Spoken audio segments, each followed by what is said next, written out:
রুদ্রের ইচ্ছে করছিল ইলুকে ঘুরিয়ে একটা থাপ্পড় দিয়ে বলতে, আমি তোর ভাইয়া না, জামাই হই, জামাই। জামাই ডাক। কিন্তু মুখ দিয়ে বের করলো না। মুখে কৃত্রিম হাসি ফুটিয়ে বলল, ভুল বলবে কেন? তোমার লজিক কি ভুল হতে পারে নাকি? ইলু দাঁত কেলিয়ে হেসে বলল, এক্স্যাক্টলি তাই। বলে ইলু বাইরের দিকে তাকিয়ে রুদ্রের আড়ালে মুখ টিপে হাসলো। মনে মনে বলল, দেখি কতদিন আপনি নিজের মনের কথা মনে চেপে রাখতে পারেন। আমিও ইলমি, কি করে মনের কথা বের করতে হয় আমার খুব ভালো করেই জানা আছে। রুদ্রকে আরো জ্বালানোর জন্য ইলু হঠাৎ রুদ্রকে ডেকে উঠল। ভাইয়া। রুদ্র ইলুর দিকে ভোর কুচকে তাকালো, যা থেকে ইলু ইনোসেন্ট ফেস করে বলল, এভাবে তাকাচ্ছেন কেন ভাইয়া? ভাইয়া আমি কি কিছু ভুল করেছি ভাইয়া? ভাইয়া আপনি কি কিছু বলবেন ভাইয়া? রুদ্র ইলুর দিকে তাকিয়ে দাঁতে দাঁত চেপে বলল, এই 2 লাইনে 5 বার ভাইয়া ডেকেছ তুমি? তোমার সমস্যা কি? হ্যাঁ, চুপচাপ বসো। ভাইয়া আপনি কি আমার উপর রেগে আছেন ভাইয়া? রুদ্র রাগে ফসছে, কোনো কথা বলল না। কি হলো ভাইয়া, কথা বলছেন না কেন ভাইয়া? রুদ্র এবার স্টিয়ারিং এ হাত রেখে ব্রেক করে ইলুর দিকে এগিয়ে গেল। এবার ইলু আর রুদ্রের মধ্যে মাত্র কয়েক ইঞ্চি দূরত্ব। ইলুর হার্টবিট যেন দ্বিগুণ হারে বেড়ে গেল। রুদ্র দাঁতে দাঁত চেপে বলল, তুমি যদি আরেকবার ভাইয়া ডাকো তাহলে এই জানালা দিয়ে ঢিল মেরে ফেলে দিব। চুপচাপ বসে থাকো। কথাটা বলে রুদ্র সোজা হয়ে বসে মন দিয়ে ড্রাইভ করতে লাগলো। পূর্ণাদের গাড়িটা আপাতত দাঁড়িয়ে আছে তালুকদার বাড়ির সামনে। তাহারিম এক পলক পূর্ণার দিকে তাকালো। পূর্ণার পরনে জ্যাকেট আর প্যান্ট, এই অবস্থায় কি করে বাসার ভেতরে নিয়ে যাবে সেটাই ভাবছে সে। তাহারিম কিছু একটা ভেবে আমাকে গালে চাপড় দিয়ে ডাকলো, পূর্ণ শুনতে পাচ্ছ? আমি খানিকটা নড়ে চড়ে উঠে আবারও ঘুমিয়ে গেলাম। তারিম আবার ডাকলো, এই পূর্ণ। আমি খানিকটা সময় নড়ে চড়ে পিট পিট করে চোখ খুললাম। উঠে বসতে বসতে বললাম, কি হয়েছে, ডাকছেন কেন? তারিম খানিকটা ভাবুক দৃষ্টি নিক্ষেপ করে বলল, তুমি ড্রেস কোথায় চেঞ্জ করেছো? আমি ভ্রু কুচকে তার দিকে তাকালাম। মানে? তারিম গাড়ির স্টিয়ারিং এ হাত রেখে আমার দিকে ঘুরে তাকালো। তুমি যে গোয়েন্দাগিরি করতে গিয়েছো এই ড্রেস পরে, কোথায় চেঞ্জ করেছো? তোমার শাড়ি কোথায়? হোটেলে। এই ড্রেস পরে তার শ্বশুর বাড়িতে যেতে পারবে না, তাই আগে ড্রেসটা চেঞ্জ করো, কাল সকালে বাসায় আসবো। আমি এবার নিজের দিকে তাকিয়ে পুরোপুরি কথার মানেটা বুঝতে পারলাম। আরে ওই নামটা ভুলে গেছি, আপনি চলেন, রাস্তা চিনি আমি। তারিম ভ্রু কুচকালো। এই ব্রেইন নিয়ে গেছো তুমি রাজনৈতিক নেতাদের সাথে পাঙ্গা নিতে? How funny. ওনার কথা শুনে আমি বেশ রেগে আঙুল উঁচিয়ে বললাম, দেখুন অপমান করবেন না, একদম বলে দিলাম। আমি কিন্তু সব প্রমাণ জোগাড় করে ফেলেছিলাম, কিন্তু হঠাৎ হাত লেগে ফুলদানিটা পড়ে যেতে সবাই বুঝে গিয়েছিল। এটা আমার কি দোষ? উনি স্টিয়ারিং ঘুরাতে ঘুরাতে বললেন, না না, তোমার কি দোষ? তোমার কি কোনো দোষ থাকতে পারে? এত এত মিথ্যা বলে তুমি বের হয়েছো, আবার এত রিস্কের একটা কাজ নিজের ইচ্ছেতে করছো। এটা তো দোষ না, এটা একটা অন্যায়। এত মাতব্বরি করতে কে বলছে তোমাকে? আমি বলেছি তোমাকে? অ্যাটলিস্ট আমাকে ইনফর্ম করতে পারতা। আমি মুখ ফুলিয়ে বললাম, আপনাকে বললে আপনি যেতে দিতেন? আমায় কখনো যেতে দিতেন না, আমি আপনাকে ভালো করেই চিনি। আমি লোকেশন বলে দিচ্ছি। উনি গাড়ি চালাচ্ছে আর ঝগড়া করছে। গাড়ি এসে থামলো একটা 5 স্টার হোটেলের সামনে। উনি গাড়ি থেকে নামার পূর্বে মাস্কটা ভালোভাবে পরে নিলেন যেন কোনো সমস্যা না হয়। রিসেপশন থেকে চাবি নিয়ে রুমে এসে আমি পূর্বের পরা শাড়িটা নিয়ে ওয়াশরুমে ঢুকলাম। প্রায় মিনিট 20 পর শাড়ি ঠিক করে বের হলাম। উনিও ফ্রেশ হয়ে এসে বিছানায় বসলেন। আমার ভীষণ ঘুম পাচ্ছিল, সারাদিনের ঝামেলায় ভীষণ টায়ার্ড আমি। উনি আমার পাশে এসে বসে বললেন, তোমার শাশুড়ি ফোন দিয়েছিল আমাকে, তোমাকে ফোন দিয়ে পাইনি। আমি চোখ খুলে ওনার দিকে তাকিয়ে বললাম, কেন? কারণটা তো জানি না, তবে তোমাকে বলেছে কাল তাড়াতাড়ি বাসায় যেতে। আমি উঠে বসলাম। কেন, কাল কি কোনো অনুষ্ঠান? উনি ঠোঁট বাঁকিয়ে বললেন, আমি কি জানি। আমি আর কিছু না বলে শুয়ে পড়তেই উনি হঠাৎ করে বলে উঠলেন, পূর্ণ শোনো না, হুম? কাল তোমাকে আমার গার্লফ্রেন্ডের সাথে মিট করাবো। আমি ভ্রু কুচকে বললাম, গার্লফ্রেন্ড? তোমাকে বলেছিলাম না আই হ্যাভ গার্লফ্রেন্ড। কাল একবার সময় করে তোমার সাথে দেখা করাবো, তুমি রেডি হয়ে থেকো। আমি ঠোঁট বাঁকিয়ে বললাম, আপনার গার্লফ্রেন্ডের সাথে আমার দেখা করলে আমার আবার রেডি হতে হবে কেন? আজব যান, সরেন তো। দেখানোর সময় দেখায় না, এখন ডিস্টার্ব করবেন না। বলেই ওনাকে ধাক্কা দিয়ে খাট থেকে উঠিয়ে আমি কাঁথা নিয়ে শুয়ে পড়লাম। আমার বুকের মধ্যে কোথাও না কোথাও জ্বলন অনুভব করছি আমি। আর জেলাস হবই বা না কেন? প্রথমত তারিম তালুকদার আমার হাজবেন্ড, দ্বিতীয়ত আমি তাকে ভালোবাসি। আর ভালোবাসা মানুষের মুখে অন্য কোনো মেয়ের কথা শুনতে কার ভালো লাগে? তার উপর যদি তাকে নিজের গার্লফ্রেন্ড দাবি করে, মনে তো বলছিল ঠাস ঠুস করে কয়েকটা কষিয়ে থাপ্পড় দিয়ে বলি, বুতাকে তোর কিসের গার্লফ্রেন্ডের ব্যর্থ খোলা। কিন্তু আফসোস কিচ্ছু বলতে পারলাম না। ভাইয়া শুনছেন? রুদ্র বিরক্ত, ভীষণ বিরক্ত এই মেয়েটার উপর। প্রতিটি লাইনে 5 বার ভাইয়া না ডাকলে মনে হয় মহাভারত অশুদ্ধ হয়ে যাবে এমন ভাব। রুদ্র রাগী দৃষ্টিতে ইলুর দিকে তাকালো। তোমাকে না বললাম চুপচাপ সিটে বসে থাকতে? এত কথা কেন বলো? আরেকটা কথা বলবে তো মায়েরও খেতে পারো। ইলু তো ইলুই। ইলু হঠাৎ খেয়াল করলো রুদ্র ইলুর বাড়ির রোডে না গিয়ে তার বিপরীত দিকে যাচ্ছে। ইলু চোখ বড় বড় করে বলল, এই রুদ্র ভাইয়া, কি করছেন? আপনি বামে যাচ্ছেন কেন? আমার বাসা তো ডানে। রুদ্র নির্লিপ্ত ভঙ্গিতে বলল, আমি তো তোমার বাসায় যাচ্ছি না যে তোমার ইনস্ট্রাকশন অনুযায়ী যাব। আমি যাচ্ছি আমার ইচ্ছে মতো। চুপচাপ বসো আর দেখো কোথায় যাই। দেখুন রুদ্র ভাইয়া, ভালো হচ্ছে না কিন্তু। আমি নামবো। নামান আমাকে। রুদ্র না কোনো কথা বলছে আর না ইলুর কোনো প্রশ্নের উত্তর দিচ্ছে। চুপচাপ গাড়ি চালাচ্ছে। ইলু নিজের করা একটা প্রশ্নের উত্তরও না পেয়ে বেশ হতাশ হয়ে চুপচাপ বসে রইল। রুদ্র আর চোখে এক পলক ইলুর দিকে তাকিয়ে মুচকি হাসলো। রুদ্রদের গাড়ি এসে থামলো একটা বিলের পাশে। রুদ্র গাড়ি থেকে নেমে গিয়ে ইলুর দিকে দরজা খুলে দিল। নামো। ইলু হাত গুটিয়ে বসে আছে, মানে সে কিছুতেই গাড়ি থেকে নামবে না। আপনার ইচ্ছে হলে আপনি যান, আমি যাব না। আমি বাসায় যাব। রুদ্র ভুরু কুচকে কিছুক্ষণ নীরব দৃষ্টিতে ইলুর দিকে তাকিয়ে খানিকটা ঝুঁকে ইলুকে হুট করেই কোলে তুলে নেয়। হঠাৎ এমন হওয়াতে ইলু বেশ চমকে উঠল। এই, কি করছেন? নামান আমাকে। নামান, আমি যাবো আপনার সাথে। তাও নামান আমাকে। রুদ্র সামনের দিকে তাকিয়ে হাঁটতে হাঁটতে বলল, সুন্দরভাবে বলেছিলাম নামতে, নামনি। তাই আমি আমার টেকনিকটা অ্যাপ্লাই করলাম। এখন তুমি মুখটা বন্ধ রাখো, নয়তো আমি আমার টেকনিক অ্যাপ্লাই করে তোমার মুখটা বন্ধ করব। নাও ইউর উইশ। রুদ্রের কথা শুনে ইলু চুপ করে গেল আর মনে মনে নিয়াত করলো কিয়ামত হয়ে গেল সে কথা বলবে না, আর না মুখ থেকে একটা শব্দ বের করবে, একদম চুপ। রুদ্র ইলুকে নিয়ে বিলের তীরে এসে ইলুকে বসিয়ে প্যান্টটা একটু উপরে তুলে পানিতে পা দিয়ে নিজেও বসে পড়লো। আকাশের দিকে তাকিয়ে দেখলো আজ আকাশে অর্ধচন্দ্রিমা আর আকাশ ভরা তারার মেলা। ইলুর বেশ ভালো লাগলো এখন। তার কাছে কেন জানি অর্ধচন্দ্রটাই বেশি ভালো লাগে। সবার তো পূর্ণিমা ভালো লাগে, কিছু ইলুর আলাদা। সবার পছন্দ যে একরকম হতে হবে এমন তো কোনো কথা নেই। আকাশটা পরিষ্কার হওয়ায় চারপাশের মৃদু আলোটা ভালোই লাগছে, তার সাথে হালকা ঝিরঝিরে বাতাস। ভালো লাগছে? ইলু চারপাশে নজর বুলিয়ে পাশে রুদ্রের দিকে তাকালো। রুদ্র তার দিকেই তাকিয়ে আছে। ইলু ভুরুকুচকে বলল, কি হলো? এভাবে তাকিয়েছেন কেন? কিছু বলবেন? আজকের চারটা ভীষণ সুন্দর, তাই না? ইলু মুচকি হেসে বলল, অর্ধচন্দ্র আমার ভালো লাগে। তোমাকেও আমার ভালো লাগে। ইলুর কথার প্রেক্ষিতে হঠাৎ রুদ্রের এমন কথায় ভুরুকুচকে বলল। আমাকে কিছু বললেন? রুদ্র হকচকে উঠে বলল, না না, মানে বললাম আজকের ওয়েদারটা খুব সুন্দর। ইলু মুখে কৃত্রিম হাসি ফুটিয়ে বলল, তারপর অন্যদিকে তাকিয়ে বিড়বিড় করে বলল, গর্ধব কোথাকার। সকালে সূর্যের তেজ ও কালো চোখে পড়তেই পিট পিট করে চোখ খুললাম। আমাকে আষ্টে পৃষ্ঠে জড়িয়ে ধরে গভীর ঘুমে মগ্ন মন্ত্রী সাহেব। মনে হচ্ছে আমি তার কোলবালিশ। এত জোরে চেপে ধরে আছে, না আমি হাত ধরাতে পারছি আর না শরীর। কেমন একটা অস্বস্তিকর পরিবেশ। ঘড়ি দিকে তাকিয়ে দেখলাম ঘড়ির কাঁটা 6টার ঘরে গিয়ে টিক টিক করে জানান দিচ্ছে এখন সকাল 6টা। আমি খানিকটা নড়ে চড়ে উঠতে উনি আরো শক্ত করে জড়িয়ে ধরলো। এখন সত্যি সত্যি নিজেকে বালিশ বালিশ ফিল হচ্ছে। আমি ওনার হাতটা সরাতে যাব, কিন্তু উনি ঘুমের মধ্যেই চেপে শক্ত হয়ে আছেন, যার কারণে হাত সরাবো কি নড়াতেও পারছিলাম না। অগত্যা চুপ করে শুয়ে রইলাম। কখন যে আবার ঘুমিয়ে গেছি বলতেই পারবো না।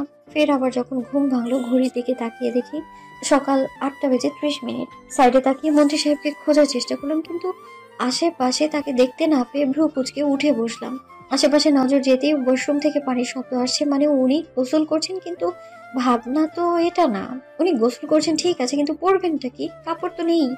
আমি এটা ভাবতে ভাবতে ওয়াশরুমের দরজা খোলার আওয়াজ পেলাম। ওনার দিকে চোখ যেতেই আমি চোখ খিচে বন্ধ করে নাকে মুখে কাঁথা মুড়ি দিয়ে শুয়ে পড়লাম, কারণ ওনার পরনে একটা সাদা টাওয়াল ছাড়া কিচ্ছু নেই। উনি কিছুক্ষণ ভ্রু কুঁচকে আমার দিকে তাকিয়ে খানিকটা এগিয়ে এসে কাঁথা ধরে টান দিয়ে বলল, কি হয়েছে? ঘুম শেষ হয়নি? আবার শুয়ে পড়লে কেন? তাড়াতাড়ি উঠো, বাসায় যেতে হবে। আমি কাঁথা খিচে ধরে আছি। বিড়বিড় করে বলতে লাগলাম, অসভ্য নির্লজ্জ, লজ্জা টজ্জা কিচ্ছু দেয়নি আল্লাহ লোকটাকে। উনি আরেকটু জোরে টান দিয়ে বলল, কি হলো, যাচ্ছ না কেন পূর্ণ? আর কি বিড়বিড় করছে আজব? আমি উঠবো না জানতো এখান থেকে। আর উলঙ্গ হয়ে ঘুরছেন কেন আপনি? নির্লজ্জ। আপনার লজ্জা নাই বা থাকতে পারে, কিন্তু আমার তো আছে। যান তাড়াতাড়ি চেঞ্জ করেন। আমার কথা শুনে তাহিম নিজের দিকে তাকালো। সে এতক্ষণে বুঝতে পারলো পূর্ণার এই অদ্ভুত বিহেভিয়ারের কারণ। সে বাঁকা হেসে কাঁথা ধরে আরেকটু জোরে টান দিল, যার ফলে কাঁথাটা তাহরিমের হাতে চলে আসে।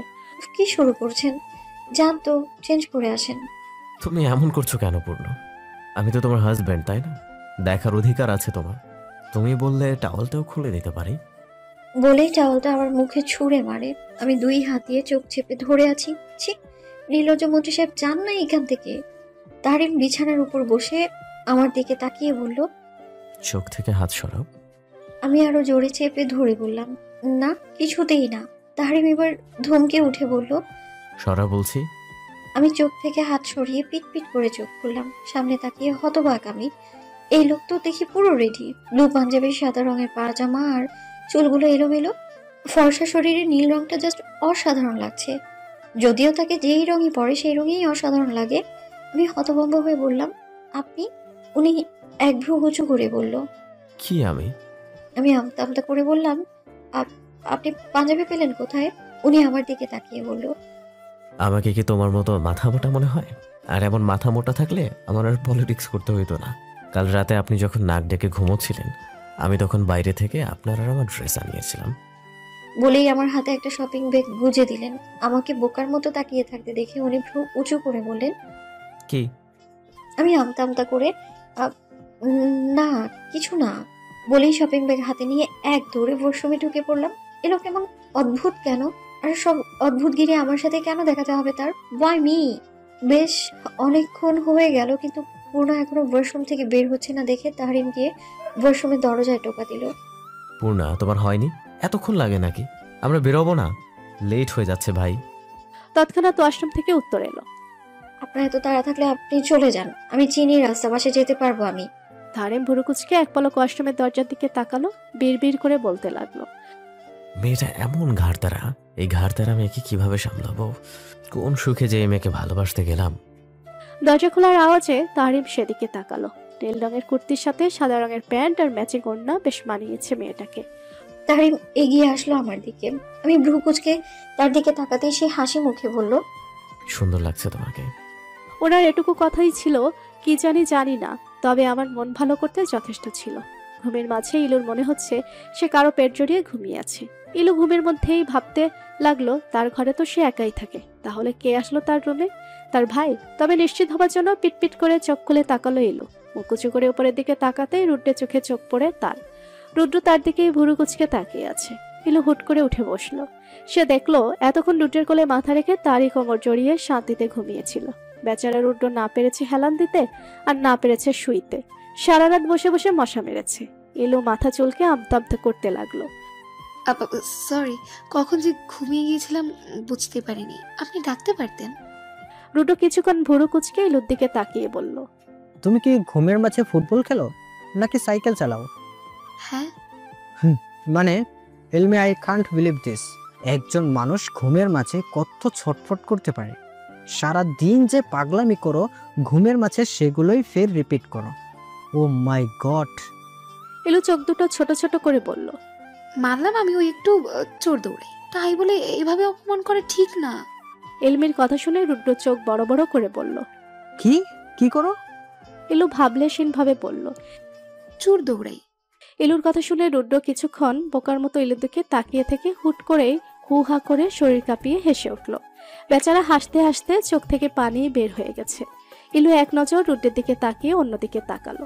মনে মনে ভাবতে লাগলো, সে কি এমন হাস্যকর কথা বলেছে যে এভাবে ভ্যাবলার মতো হাসতে হবে? আজব তো। এই, আপনি এভাবে হাসছেন কেন আজব? হ্যাঁ, আমি কি কোনো হাসার কথা বলেছি? রুদ্র কোনোভাবে তার হাসিটা থামিয়ে বলল, একদম না। তুমি কেন হাসির কথা বলবে? আমি তো এখনই হাসছি। চলো বাসায় যাবে, অনেকটা সময় হয়ে গেছে। রুদ্র কথাটা বলতে দেরি হয়েছে, ইলুর উঠে যেতে দেরি হয়নি। ইলু ডানে বামে না দেখেই সোজা গাড়ির দিকে হাঁটতে লাগলো। রুদ্র বেচারা তার পেছনে পেছনে গেল। বড্ড বেশি পেকে গেছো মেয়ে তুমি। তালুকদার বাড়িতে ঢুকতে ঢুকতে কথাটা বলল তাহরিম তালুকদার। আমি ভ্রু কুচকে ওনার দিকে তাকালাম। সারাটা রাস্তা ঝগড়া করতে করতে এসেছে, এখন আবার বাসায় ঢুকেও খোঁজাচ্ছে। আমি ঠোঁট বাঁকিয়ে বললাম, আমাকে কোন এঙ্গেলে ফল মনে হয় আপনার যে পেকে যাব? উনি খানিকটা থতমত খেয়ে গেল, পরক্ষণেই নিজেকে সামলে বলল, আমি ফলের কথা বলিনি, কথার কথা বলেছি। কথা বলার আগে সাবধানে বলবেন, বুঝে শুনে বলবেন। কথাটা বলে সদর দরজা দিয়ে ভেতরে ঢুকতেই আমার পা দুটো থমকে যায়। ভ্রু কুচকে দাঁড়িয়ে পড়লাম। আমার পেছন পেছন মন্ত্রী সাহেব মোবাইল দেখতে দেখতে এসে আমাকে দাঁড়িয়ে থাকতে দেখে চোখ ছোট ছোট করে আমার দিকে তাকিয়ে বলল, কি হয়েছে, দাঁড়িয়ে পড়লে কেন? আমার থেকে কোনোরূপ উত্তর না পেয়ে আমার দৃষ্টি অনুসরণ করে সামনে তাকালো। উনি কাউকে সোফায় বসে থাকতে দেখে মুচকি হেসে এগিয়ে গিয়ে একজন বৃদ্ধা মহিলাকে পেছন থেকে জড়িয়ে ধরলো। হে, কেমন আছো সুইটহার্ট? মহিলাটি পান চিবুতে চিবুতে বলল, ভালো আর থাকতে দিলেন কই মন্ত্রী মশাই, বউকে পেয়ে আমাকে ভুলেই গেছো তুমি। মহিলার কথা কানে যেতেই তাহারিম মুচকি হেসে ওনার পাশে গিয়ে ধপ করে বসে পড়ল। কি যে বলো না, তোমাকে আমি ভুলতে পারি নাকি? তুমি তো আমার প্রথম ভালোবাসা, তোমাকে ভোলা তো অসম্ভব। সে আর কি, পাম মারার জন্য তো তুমি ওস্তাদ। তো আমার সতীন কোথায়, তাকে দেখছি না যে? বুড়ি মহিলার কথায় আমাকে ইশারা করে ডাকতেই আমি বাধ্য মেয়ের মতো ওনার সামনে গিয়ে দাঁড়ালাম। বুড়ি মহিলা আমার দিকে তীক্ষ্ণ দৃষ্টিতে কিছুক্ষণ তাকিয়ে থাকার পর গলাটা ছেড়ে পড়ল, তাহ তোমার বউ তো দেখে একেবারেই বাচ্চা, শেষমেশ কিনা বাচ্চা বউ বিয়া করলে।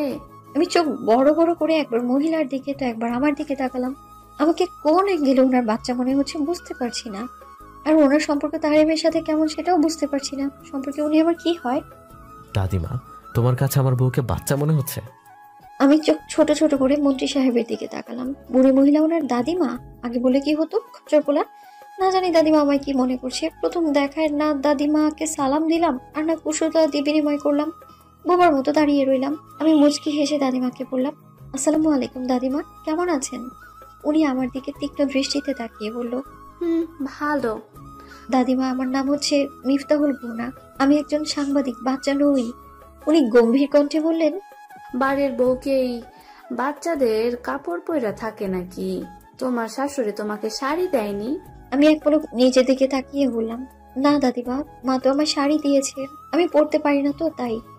ঠিক আছে ঠিক আছে, আর অজুহাত দিতে হবে না। বাইরে থেকে এসেছো, বিশ্রাম নাও, পরে কথা হবে। আমি আর কিছু না বলে দোতলায় চলে এলাম। আমার পিছু পিছু মন্ত্রী সাহেব। রুমে এসে আমি চোখ ছোট ছোট করে তাহিম তালুকদারের দিকে তাকিয়ে বুকের উপর হাত গুজে দাঁড়িয়ে বললাম, আপনার দাদিমা আসবে, আপনি আমাকে বলেননি কেন? আমি কি আপনার দাদিমাকে চিনি? উনি নির্লিপ্ত ভঙ্গিতে বিছানার উপর বসে বলল, সেটা তোমার দায়িত্ব, বাসা তোমার, সংসার তোমার, এখানে কে আসবে না আসবে সেটা দেখার দায়িত্ব তোমার, আমি কেন বলবো? ওনার কথা শুনে আমার মেজাজ বিগড়ে গেল। এটা কোনো কথা? ফালতু যুক্তি আর ফালতু যুক্তি হবেই বা না কেন? ফালতু মানুষের ফালতু যুক্তি। কোন পাগলে যে ওনাকে ভোট দিয়ে মন্ত্রী বানাইছে আল্লাহই জানে। উনি বেশ খানিকক্ষণ আমার দিকে তীক্ষ্ণ দৃষ্টিতে তাকিয়ে থেকে বলল, কিছু বলবে? আপনি কি? আমি কি? আমি আর কোনো কথা বাড়ালাম না। ফোসফাস করতে করতে ওয়াশরুমে গিয়ে ফ্রেশ হয়ে নিচে চলে এলাম। রাগের মাথায় একবার ফিরেও দেখলাম না। ভ্রু কুচকে আমার কার্যকলাপ পর্যবেক্ষণ করছিলেন উনি। করুক, তাতে আমার কি। বিকেলের দিকে আজ মনটা বেশ একটা ভালো না। কেন ভালো না ঠিক বুঝতে পারছি না।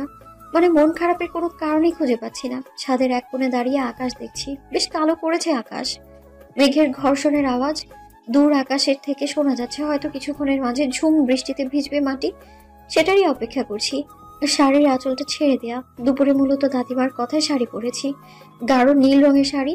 নীলটা আমাকে কেমন লাগে আমি ঠিক জানি না। আসলে শ্যাম রঙের মেয়ে তো আমি, কোনো রঙেই যেন খাপ খাওয়াতে চায় না। এসব ভাবতে ভাবতে হঠাৎ পেছন থেকে এসে জড়িয়ে ধরলো কেউ একজন। বেশ চমকে উঠলাম আমি। কি ব্যাপার, মন খারাপ? না, তাহলে একা দাঁড়িয়ে কি ভাবছো? কিছু না। উনি আমাকে ছেড়ে দাঁড়িয়ে আমার হাত টেনে ধরে বের হতে থাকে। চলো।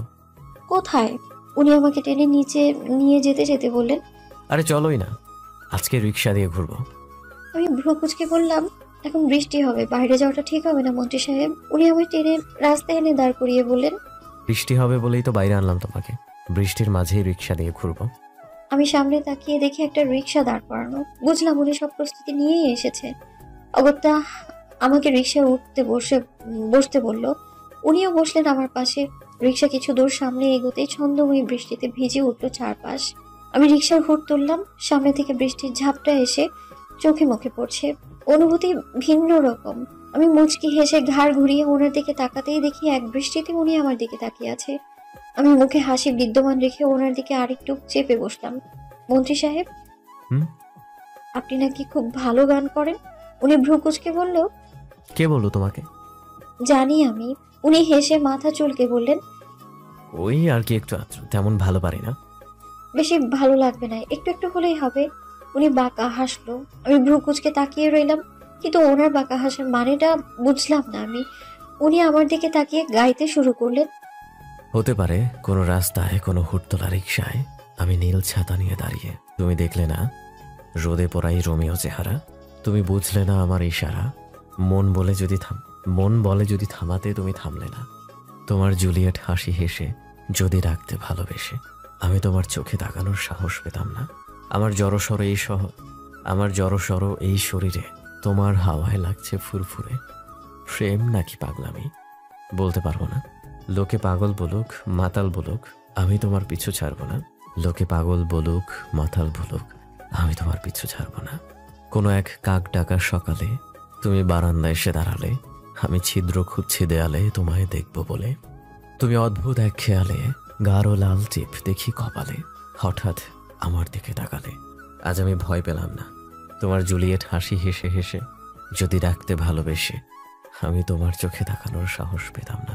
লোকে পাগল বলুক, মাতাল বলুক, আমি তোমার পিছু ছাড়বো না, তোমার পিছু ছাড়বো না। বেশ ভালো গান গানতে আপনি, বাট বর্তমানের সাথে পুরোটা মেলেনি গানটা। কেন? ওই যে আপনি নীল ছাতা নিয়ে দাঁড়িয়ে আমি দেখলাম না।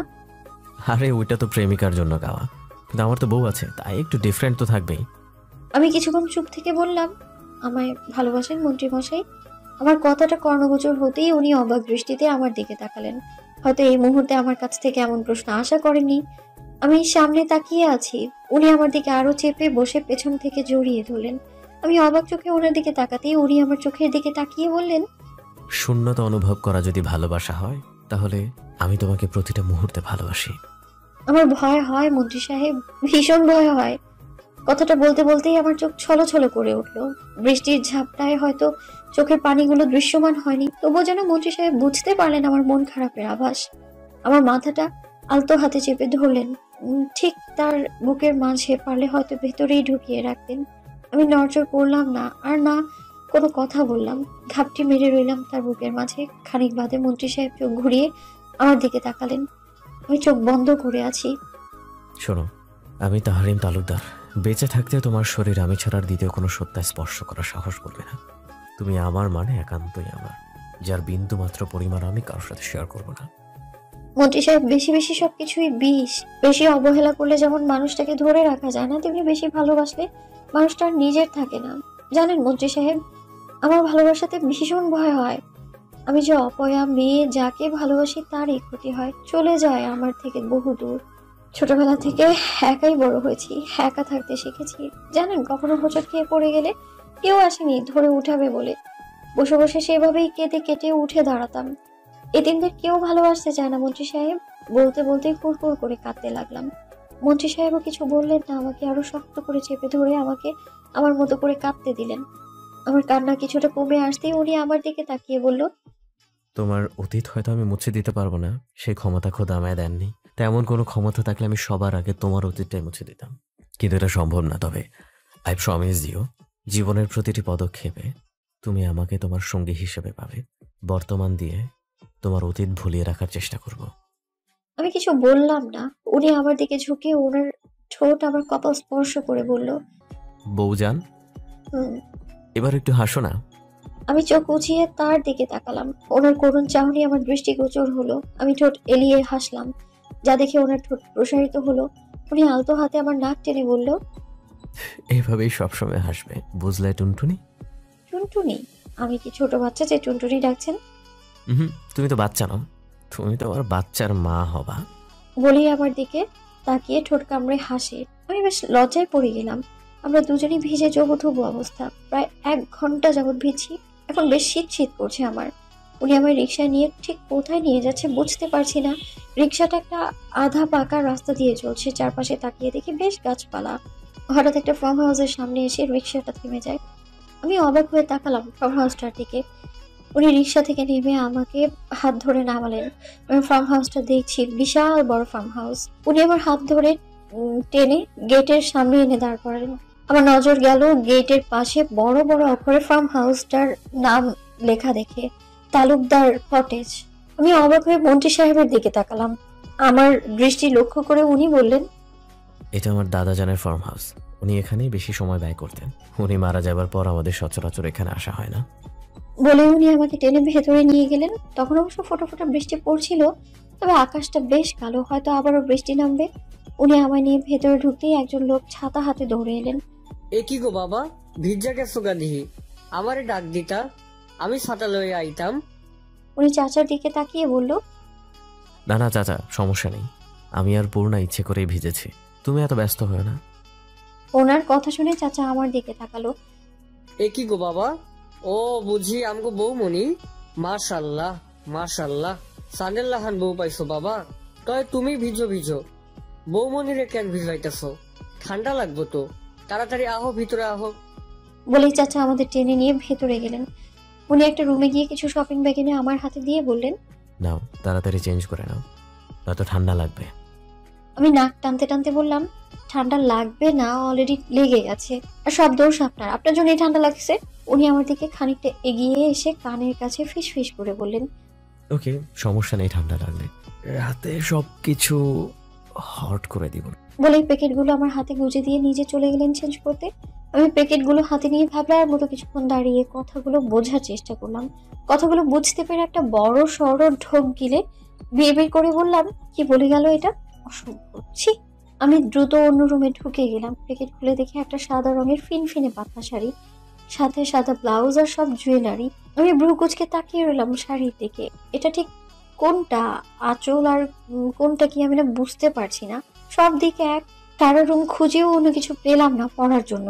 অগত্যা গোসল শেষ করে এই বদমার্কা শাড়িটাই পরতে হলো আমার। বদমার্কা এই জন্য যে যত কিছুই করি না কেন, এত পাতলা শাড়ি ঠিক সব দিক দিয়ে সামাল দেওয়া যাবে না। তবে একটা সাদা রঙের ব্লেজার আছে, সেটাই গায়ে জড়ালাম। আমি শাড়ি পরে আয়নার সামনে দাঁড়ালাম। খারাপ লাগছে না, আবার সেই ভালোও লাগছে না। ঠিক তখনই বাইরে থেকে চাচা ডেকে বললেন, বৌমনি, তোমাদের খাবারটা টেবিলে দিলাম, আমি বাড়িতে চলে যাই, বাড়িতে বউ একলা আছে। বলেই চাচা চলে গেলেন। আমি দরজা খুলে বের হয়ে দেয়াল ঘড়ি দিকে তাকিয়ে দেখি 8টা বাজতে চললো।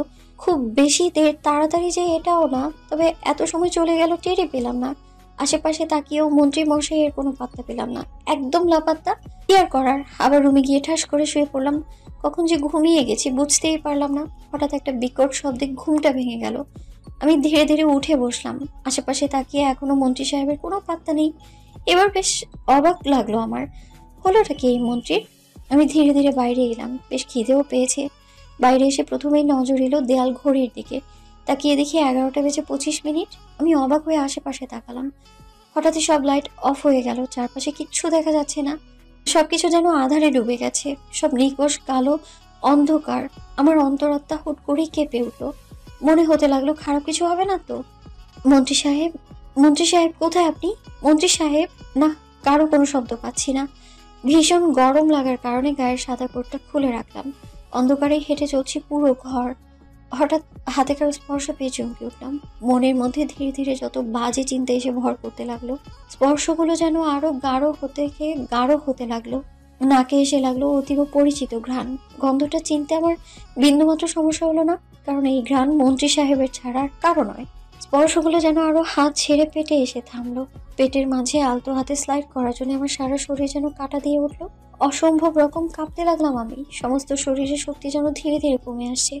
আমার পেছনে কারো অস্তিত্ব টের পাচ্ছি আমি খানিকটা পিছিয়ে যেতে আমার পিঠ গিয়ে ঠেকলো ওনার বুকে। ওনার উষ্ণ নিঃশ্বাস আমার গলা ঘাড়ে আছড়ে পড়ছে। আমি কাঁপা কাঁপা কণ্ঠে বললাম, মন্ত্রী সাহেব, কি করছেনটা কি?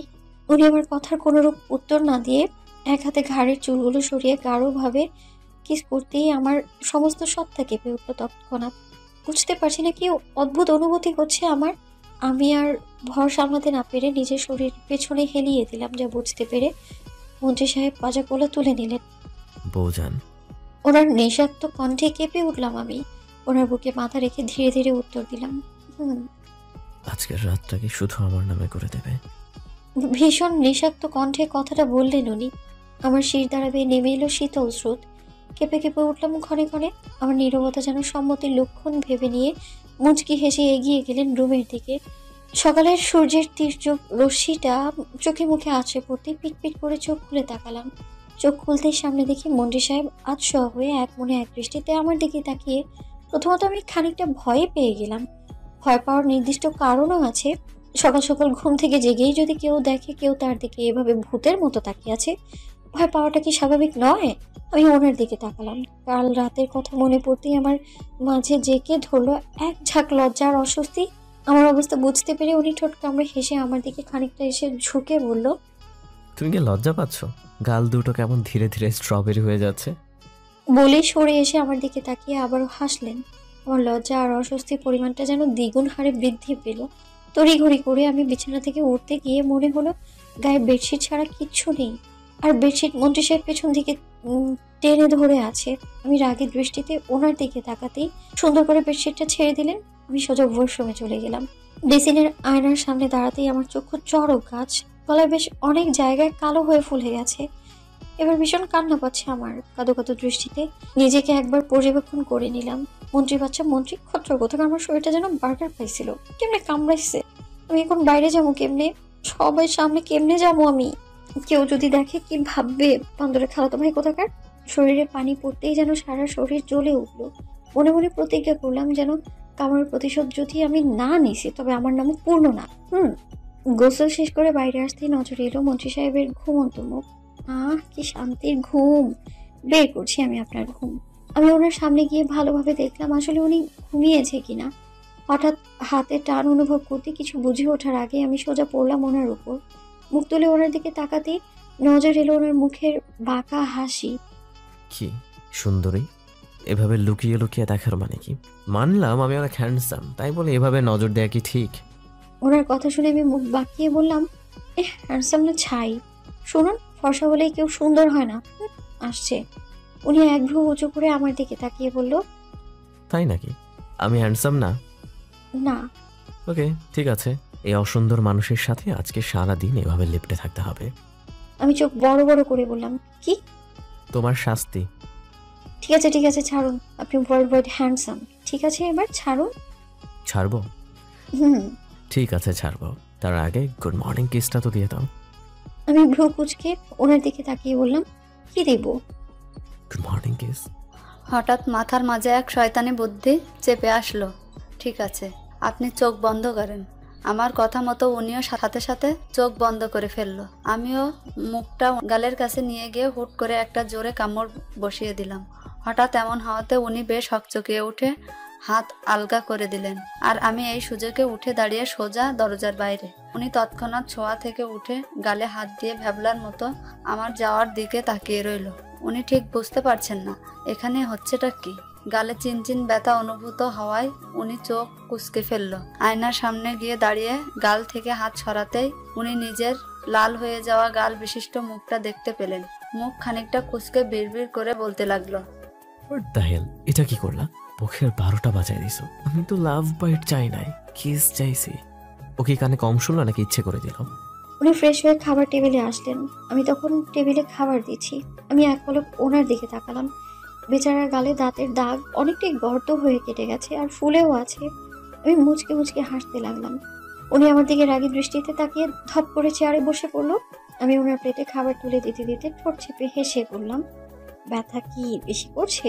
আরে একদম ফুলে গেছে। উনি শান্ত দৃষ্টিতে আমার দিকে তাকালো, যা দেখে আমি শুকনো ঢোক গিললাম। বললাম, আমি তো জাস্ট বলতে চাইছিলাম, ব্যথা করলে ব্যথার ওষুধ খাবেন নাকি? বাবা তাকাবেন না, ভয় লাগে তো। উনি অবাক হয়ে বললেন, তুমিও ভয় পাও? কেন, না পাওয়ার কি আছে আজব? না, আমি আরো ভাবছিলাম তুমি হয়তো হিটলারের বংশধর। আমি রাগী দৃষ্টিতে তাকিয়ে বললাম, আমি হিটলারের বংশধর? উনি খাবার মেখে আমার দিকে লোকমা দিতে দিতে বললেন, না না, কে বললো তুমি শুধু হিটলারের বংশধর? সাথে জঙ্গলি বিড়াল। আমি লোকমা মুখে নিয়ে গাল ফুলিয়ে চিবোতে লাগলাম। আসলে এখন আমার ঝগড়া করার মুড নেই, খিদে পেয়েছে। আর উনি খাবার মেখে নিজেও খাচ্ছে, আমাকেও খাওয়াচ্ছে। বলতে গেলে এটা ওনার প্রাত্যহিক অভ্যাস। খাবার মেখে প্রথম লোকমা আমার মুখে দেবে, এবার হোক সেটা বাড়িতে কিংবা অন্য কোথাও। আগে প্রচুর লজ্জা লাগলেও এখন সব স্বাভাবিক লাগে। খাওয়া দাওয়া শেষ করে উনি রুমে চলে এলেন। আমি টেবিলের সবকিছু গুছিয়ে রুমে আসতেই উনি আমাকে ডেকে উঠলেন। বউ? আমি আয়নার সামনে দাঁড়িয়ে চুল আঁচড়াতে উত্তর দিলাম, তোমার নামে একটা বিজ্ঞপ্তি দিব। আমি ভ্রু কুচকে ওনার দিকে ঘুরে তাকাতে উনি মুচকি হেসে বলে উঠলেন, তাতে লেখা থাকবে, এই মানুষটিকে কেউ গ্রহণ করবেন না। এই মানুষটি শুধু আমার শুধু এই মানুষটিকেই লাগবে। এই মানুষটিকে ছাড়া আমি একদম একা, বড্ড অসহায়। আমি অবাক চোখে তাকিয়ে রইলাম একান্ত আমার শুদ্ধতম শুভ্র পুরুষটার দিকে। ভীষণ ভালোবাসি আমি এই মানুষটাকে। মিস্টার রুদ্র তালুকদার, আপনি কি কিছু বলবেন, নাকি ভর সন্ধ্যায় আমাকে সং সাজিয়ে বসে রাখার জন্য এখানে ডেকে এনেছেন? রুড্র নিজেকে প্রস্তুত করে ইলমির দিকে তাকালো। আজ সে ভেবেই এসেছে আজ ইলমিকে তার মনের কথা বলবে, কিন্তু কি দিয়ে শুরু করবে ঠিক ভেবে পাচ্ছে না। আজ সে নিজে থেকেই একটা ক্যাফে বুক করে ইলমিকে আসতে বলেছে, কিন্তু এখন কোনো কথাই সে বলতে পারছে না। ইলপি আপাতমস্তক ভালো করে রুড্রকে পর্যবেক্ষণ করে নিল। রুড্র যে বেশ নার্ভাস সে বুঝতে পেরেছে। মেয়েদের নাকি ষষ্ঠ ইন্দ্রিয় বেশ অ্যাক্টিভ, কেউ তাকে পছন্দ করলে সেটা নাকি মেয়েরা চট করেই ধরে ফেলতে সক্ষম। রুড্র আমতা করে বলল, আজকে তো তোমাকে সুন্দর লাগছে। ইলমি ভুরু কুচকে তাকালো নিজের দিকে। আজ যে আহামরি কিছু পরে এসেছে তা কিন্তু না, সচরাচর যা পরে আজও তাই পরেছে, একটা টপস আর জিন্স সাথে স্কার্ফ। নিজেকে পর্যবেক্ষণ শেষে ভুরু উঁচিয়ে বলল, আজ সুন্দর লাগছে, তার মানে অন্য আর সব দিন সুন্দর লাগে না, তাই তো? রুদ্র চোখ বড় বড় করে তাকালো ইলমির দিকে। সে তো এটা মিন করে কথা বলেনি, তবে ইলু তো কথার উল্টো মিনিং বের করে ফেললো। আরে না না, আমি এটা বলিনি। আমি বলতে চেয়েছি তোমাকে সব সময় সুন্দর লাগে, আজ কমপ্লিমেন্টটা করলাম আর কি। বাট আপনি নিশ্চয়ই এটা বলতে আজ আমাকে ডাকেননি। কি বলতে ডেকেছেন সেটাই বলেন। রুদ্র আমতা করে বলল, আসলে ইলমি ভুরু কুচকে বলল, আসলে নকলে না করে তাড়াতাড়ি বলে দেন কি বলবেন। ইলমি I think I love you. ইলমি পরিপ্রেক্ষিতে কোনো রিয়াক্ট করলো না। সে ভেবে রেখেছে রুদ্র তাকে এমন কোনো কথাই বলবে। রুদ্র উৎসুক দৃষ্টিতে তাকিয়ে ছিল ওর দিকে। হয়তো ইলু কিছু বলবে, কিন্তু তার সে এক বালতি পচা পানি ঢেলে দিয়ে ইলু হুট করে দাঁড়িয়ে বলল, আমি আজ আসি। বলে ইলু গটগট পায়ে বের হয়ে আসতে লাগলো। ইলুর পেছনে পেছনে রুদ্র ছুট লাগালো। এই ইলমি শোনো, উত্তর তো দিয়ে যাও। রুদ্র ইলমির পথ আটকে দাঁড়ালো। ইলমি ভুরু কুচকে রুদ্রের দিকে তাকিয়ে বলল, কি সমস্যা? পথ আটকাচ্ছেন কেন? তুমি আমার কথার উত্তর না দিয়ে চলে যাচ্ছ কেন? আপনি কি এমন বলেছেন যে আমাকে তার উত্তর দিতে হবে? ওই যে বললাম আই লাভ ইউ। ইলু দীর্ঘ শ্বাস ফেলে রুদ্রের দিকে তাকিয়ে বলল, যেই ছেলে নিজের ভালোবাসা প্রকাশ করতে মাস পেরিয়ে যায়, সামান্য ভালোবাসার কথাটা মুখে বের করতে এত নার্ভাসনেস, এত সংকোচ, সেই ছেলের সাথে আমি রিলেশনে জড়াবো না, আর তাকে তো মোটেও ভালোবাসবো না, জানতো? রুদ্র অসহায় দৃষ্টিতে ইলমির দিকে তাকালো। সে তো চেষ্টা করেছে, কিন্তু এত নার্ভাস লাগে যা বলার বাহিরে। অন্য সব কাজ সে একা হাতেই সামাল দিতে পারে, কিন্তু এখন মনে হচ্ছে এই ভালোবাসা থেকে সেটা প্রকাশ করা সত্যিই খুব কঠিন। ইলু রুদ্রকে পাশ কাটিয়ে চলে গেল। রুদ্র মাটির দিকে তাকিয়ে রইল। আসলে ইলুর করা প্রশ্নের একটারও কোনো উত্তর নেই তার কাছে। রুদ্র আনমনে হাঁটতে হাঁটতে পাশে একটা পার্কের বেঞ্চিতে বসলো গিয়ে। দৃষ্টি তার এখনো মাটিতেই নিবদ্ধ। হঠাৎ কেউ তার পাশে বসে মুখের সামনে পানির বোতল ধরতেই চমকে উঠল সে। ঘাড় ঘুরিয়ে সেদিকে তাকাতেই দেখতে পেল ইলুর রাগে লাল হয়ে যাওয়া মুখখানি। একটা মানুষ কতটা হাদারাম হলে নিজের ভালোবাসার মানুষ রাগ করে চলে গেলে দাঁড়িয়ে দাঁড়িয়ে সেটা দেখে। রুদ্র ভুরু কুচকে তাকালো ইলমির দিকে। ইলমি কি তাকে ইনসাল্ট করছে? এই মেয়ে, তুমি কি আমাকে অপমান করছো? ইলু চোখ দুটো ছোট ছোট করে বলল, অপমান কোথায় করলাম? যাই হোক, পানিটা খান। তুমি না চলে গিয়েছিলে? ইলমি ভুরু কুচকালো। এখন কি আবার চলে যাব? রুদ্র বাচ্চাদের মতো মাথা ঝাঁকিয়ে বলে উঠল, না না। ইলমি রুদ্রের দিকে আরো চেপে বসলো। আপনি কি ছোটবেলা থেকেই এমন? কেমন? কিছু না। আমার উত্তর কিন্তু দিলে না তুমি। ইলমি ঠোঁট এলিয়ে হাসলো। কেন, আপনি বোঝেন না? মেয়েদের নীরবতাই সম্মতির লক্ষণ। রুদ্র ইলমির হাত চেপে ধরে হাসলো। মন্ত্রী সাহেব, বলো। একটা কথা বলবো। বলো, এতে আবার অনুমতি নেবার কি আছে? রাজনীতি ছেড়ে দিলে হয় না? বাবার সাথে ব্যবসা দেখাশোনা করবেন। তারই মোবাইল থেকে চোখ সরিয়ে আমার দিকে তাকালো। বিছানায় হেলান দিয়ে উনি ফোন ঘাটছিলেন। মোবাইলটাকে বিছানায় ছুঁড়ে দিয়ে আমায় টেনে বিছানায় বসিয়ে বলল। হঠাৎ এই কথা? আমি ঠোঁট ভিজিয়ে বলতে লাগলাম, না মানে আমি এটা বলতে চাচ্ছি যে রাজনীতি জিনিসটা আমার কাছে কখনোই ভালো লাগেনি। রাজনৈতিক কারণে মানুষ পাখির মতো মানুষ মারে, এদের ভেতরে দয়া ভালোবাসা কিচ্ছু নেই, আছে শুধু প্রতিহিংসা। আপনি রাজনীতি ছেড়ে দিন। আমার কথা শুনে উনি হাসলেন। মনে হলো আমার কথা শুনে উনি বেশ মজা পেলেন। আমাকে টেনে ওনার কাছে নিয়ে মাথাটা ওনার বুকে রাখতেই আমার মাথায় বিলি কাটতে কাটতে বলল, তোমার ধারণা ভুল। রাজনীতি মোটেও খারাপ না। রাজনীতি তখনই খারাপ হবে যেটা তুমি খারাপ ভাবে তা ব্যবহার করবে। আর কে বলেছে রাজনীতিবিদদের মনে ভালোবাসা নেই? এই যে আমার কথাই দেখো না, আমি আমার বউকে কত ভালোবাসি। আমি কিছু বললাম না, চুপচাপ মাথা এলিয়ে শুয়ে রইলাম ওনার বুকে। হঠাৎ আমার ফোনটা বেজে উঠতেই আমি তড়িঘড়ি করে উঠে বসলাম। উনি ভ্রু কুঁচকে তাকিয়ে বলল, কি হয়েছে? ফোনই তো বাজছে, ট্রেন ছেড়ে তো দেয়নি। আমি মোবাইল খুঁজতে খুঁজতে বললাম, কোনো জরুরি দরকারও তো থাকতে পারে। উনি কিছু বললেন না। আমি মোবাইলটা বের করে স্ক্রিনে তাকাতেই ভ্রু কুঁচকে এলো। ফোনটা তৎক্ষণাৎ কেটে দিয়ে সোজা ফোন সাইলেন্ট করে আবারও ওনার বুকে মাথা রেখে শুয়ে পড়লাম। উনি চোখ ছোট ছোট করে আমার দিকে তাকিয়ে বলল, কি হলো এটা? কি হলো? আমিও তো সেটাই জিজ্ঞেস করলাম, কি হলো? ফোন রিসিভ করলে না কেন? ইম্পর্টেন্ট কল তো, তাই রিসিভ করলাম না। যাই হোক, কথা না বাড়িয়ে মাথায় বিলি কেটে দেন তো, ভালো লাগছিল। হ্যাঁ সেটাই, জামাইয়ের সেবা পেতে তোর ভাল লাগে না তাই না?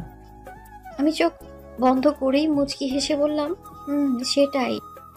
তোমার গর্ব করা উচিত পূর্ণ। আমি ফট করেই চোখ খুলে ঘাড় উঁচিয়ে ওনার দিকে ভ্রু কুঁচকে তাকিয়ে বললাম, কেন? এই যে তোমার স্বামী তোমাকে কত ভালোবাসে, এত বড় একজন রাজনৈতিক ব্যক্তিত্ব হয়েও বউয়ের মাথায় বিলি কেটে দিচ্ছে। বউয়ের সব কথা মনোযোগ সহকারে শুনে। পরে কিন্তু দুঃখ একটাই, আমার বউটা আমাকে ভালোবাসে না, ভালোবাসি বলেও না। আমি মুচকি হাসলাম। বুঝলেন জামাই যান, আপনাকে ভালোবাসতে আমার 7 জন্মের দরকার নেই। আমার এই এক জন্মেই আমি আপনাকে ভালোবেসে যেতে চাই। পূর্ণা আপু, তোমার একটা নাম্বার ওদের হাতে চলে গেছে। ইমিডিয়েটলি তোমার নাম্বারটা বন্ধ করে দিতে হবে, নয়তো ওরা তোমার লোকেশন বের করে ফেলবে। এটুকু মেসেজ পড়ে তারিম ভ্রু কুঁচকালো। বিছানায় ল্যাপটপ নিয়ে কাজ করছিল তারিম, আর আমি ওয়াশরুমে। হঠাৎ মেসেজ টোন বাজায়, তারিম ঘাড় ঘুরিয়ে মোবাইলের দিকে তাকালো। এমন একটা নোটিফিকেশন দেখে তারিম কৌতূহল বশত মেসেজটা অন করলো। এটা ঠিক বিনা অনুমতিতে কারো পার্সোনাল জিনিস ধরা ঠিক না, তবুও তারিম ধরলো। তারিম তালুকদার আর কিছু না ভেবে রিপ্লাই মেসেজে লিখলো, কোন নাম্বারের কথা বলছো? আমার তো অনেক নাম্বারই আছে। তাহারিম এটা লেখে চুপ করে বসে রইল। সে ভাবছে পূর্ণা কি তার কাছে কিছু লুকাচ্ছে? সে কি আদৌ জার্নালিস্ট? তো হাজারো অহেতুক প্রশ্ন এসে ভর করতে লাগলো তাহারিম। প্রায় মিনিট 2 এর মাঝেই পুনরায় মেসেজ টোন বেজে উঠল। তাহারিম মেসেজটা ওপেন করে ভ্রু কুঁচকাল। আপু, ওই যে আপনার হাইড নাম্বার যেটা, ওইটা ওই 019 এটা। তাহারিম ভ্রু কুঁচকে নাম্বারটাই দেখছে। কেন জানি তার নাম্বারটা ভীষণ পরিচিত মনে হচ্ছে। কোথায় যেন নাম্বারটা দেখেছে। ভাবলো যদি পরিচিত হয় তাহলে নিশ্চয়ই নিজের মোবাইলে সেভ থাকবে। কথাটা চিন্তা করে তড়িঘড়ি করে নিজের ফোন বের করে নাম্বারটা টুকে নিল। পুরো নাম্বারটা টুকতেই স্ক্রিনে ভেসে আসলো একটা নাম, অপরিচিতা। তারিম ভ্রু কুঁচকে ভাবতে লাগলো, এই অপরিচিতাটা জানি কে? হঠাৎ মনে হলো ঠিক এই নাম্বার থেকেই তার ফোনে মেসেজ আসতো, বিভিন্ন সতর্কবার্তা। তার মানে এটা পূর্ণার কাজ।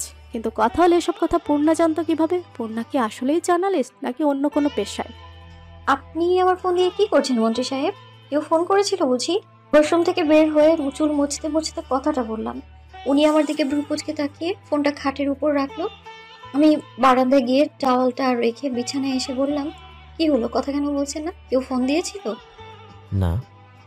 ও আচ্ছা ঠিক আছে, আপনি বসুন, আমি নিচে গেলাম। কথাটা বলেই আমি উঠে দাঁড়িয়ে চলে আসতে নিলে হঠাৎ উনি আমার পেছন থেকে ডেকে উঠলেন। পূর্ণা দাঁড়াও। আমার পা থমকে গেল। তৎক্ষণাৎ পেছন ফিরে তাকালাম। কিছু বলবেন? তুমি কি সত্যি জার্নালিস্ট নাকি অন্য কোনো প্রফেশনে আছো? তারিম তালুকদারের কথা শুনে আমি খানিকটা চমকে উঠলাম। আমতা আমতা করে বললাম, হঠাৎ এই প্রশ্ন? আপনি তো জানেনই আমি একজন সাংবাদিক। তাহলে? বুঝতে পেরেছি। উনি নিজের ফোনটা অন করে কিছু একটা বের করে আমার দিকে তাক করলো।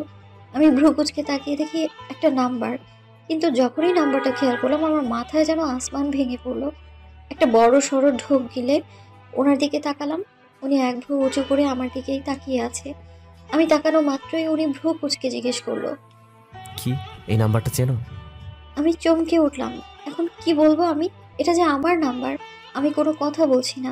উনি মুচকি হেসে বললেন, জানো এই নাম্বার থেকে অনেকবার আমাকে সতর্কবার্তা পাঠানো হয়েছে। আমি অনেকবার ট্রাই করেছি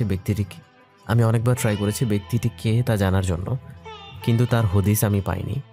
যদিও চাইলে আমি ঠিকই বের করতে পারতাম, কিন্তু আমি ইচ্ছে করেই করিনি। আমি চুপচাপ দাঁড়িয়ে আছি। আমাকে চুপ থাকতে দেখে তারিম তালুকদার হাসলো। আমি জানি এটা তোমার নাম্বার। আমিও জানি তুমি শুধু নামে একজন সাংবাদিক, তবে তোমার আসল পরিচয়টাও আমার কাছে অজানা নয়, মিস মিফতাহুল পূর্ণা। আমি আবারও চমকে তাকালাম ওনার দিকে। উনি জানতেন আমি কে? আমার অবাক হয়ে তাকানো দেখে উনি হাসলেন। আমি কি ঘোড়ার ঘাস কেটে এই পর্যন্ত এসেছি?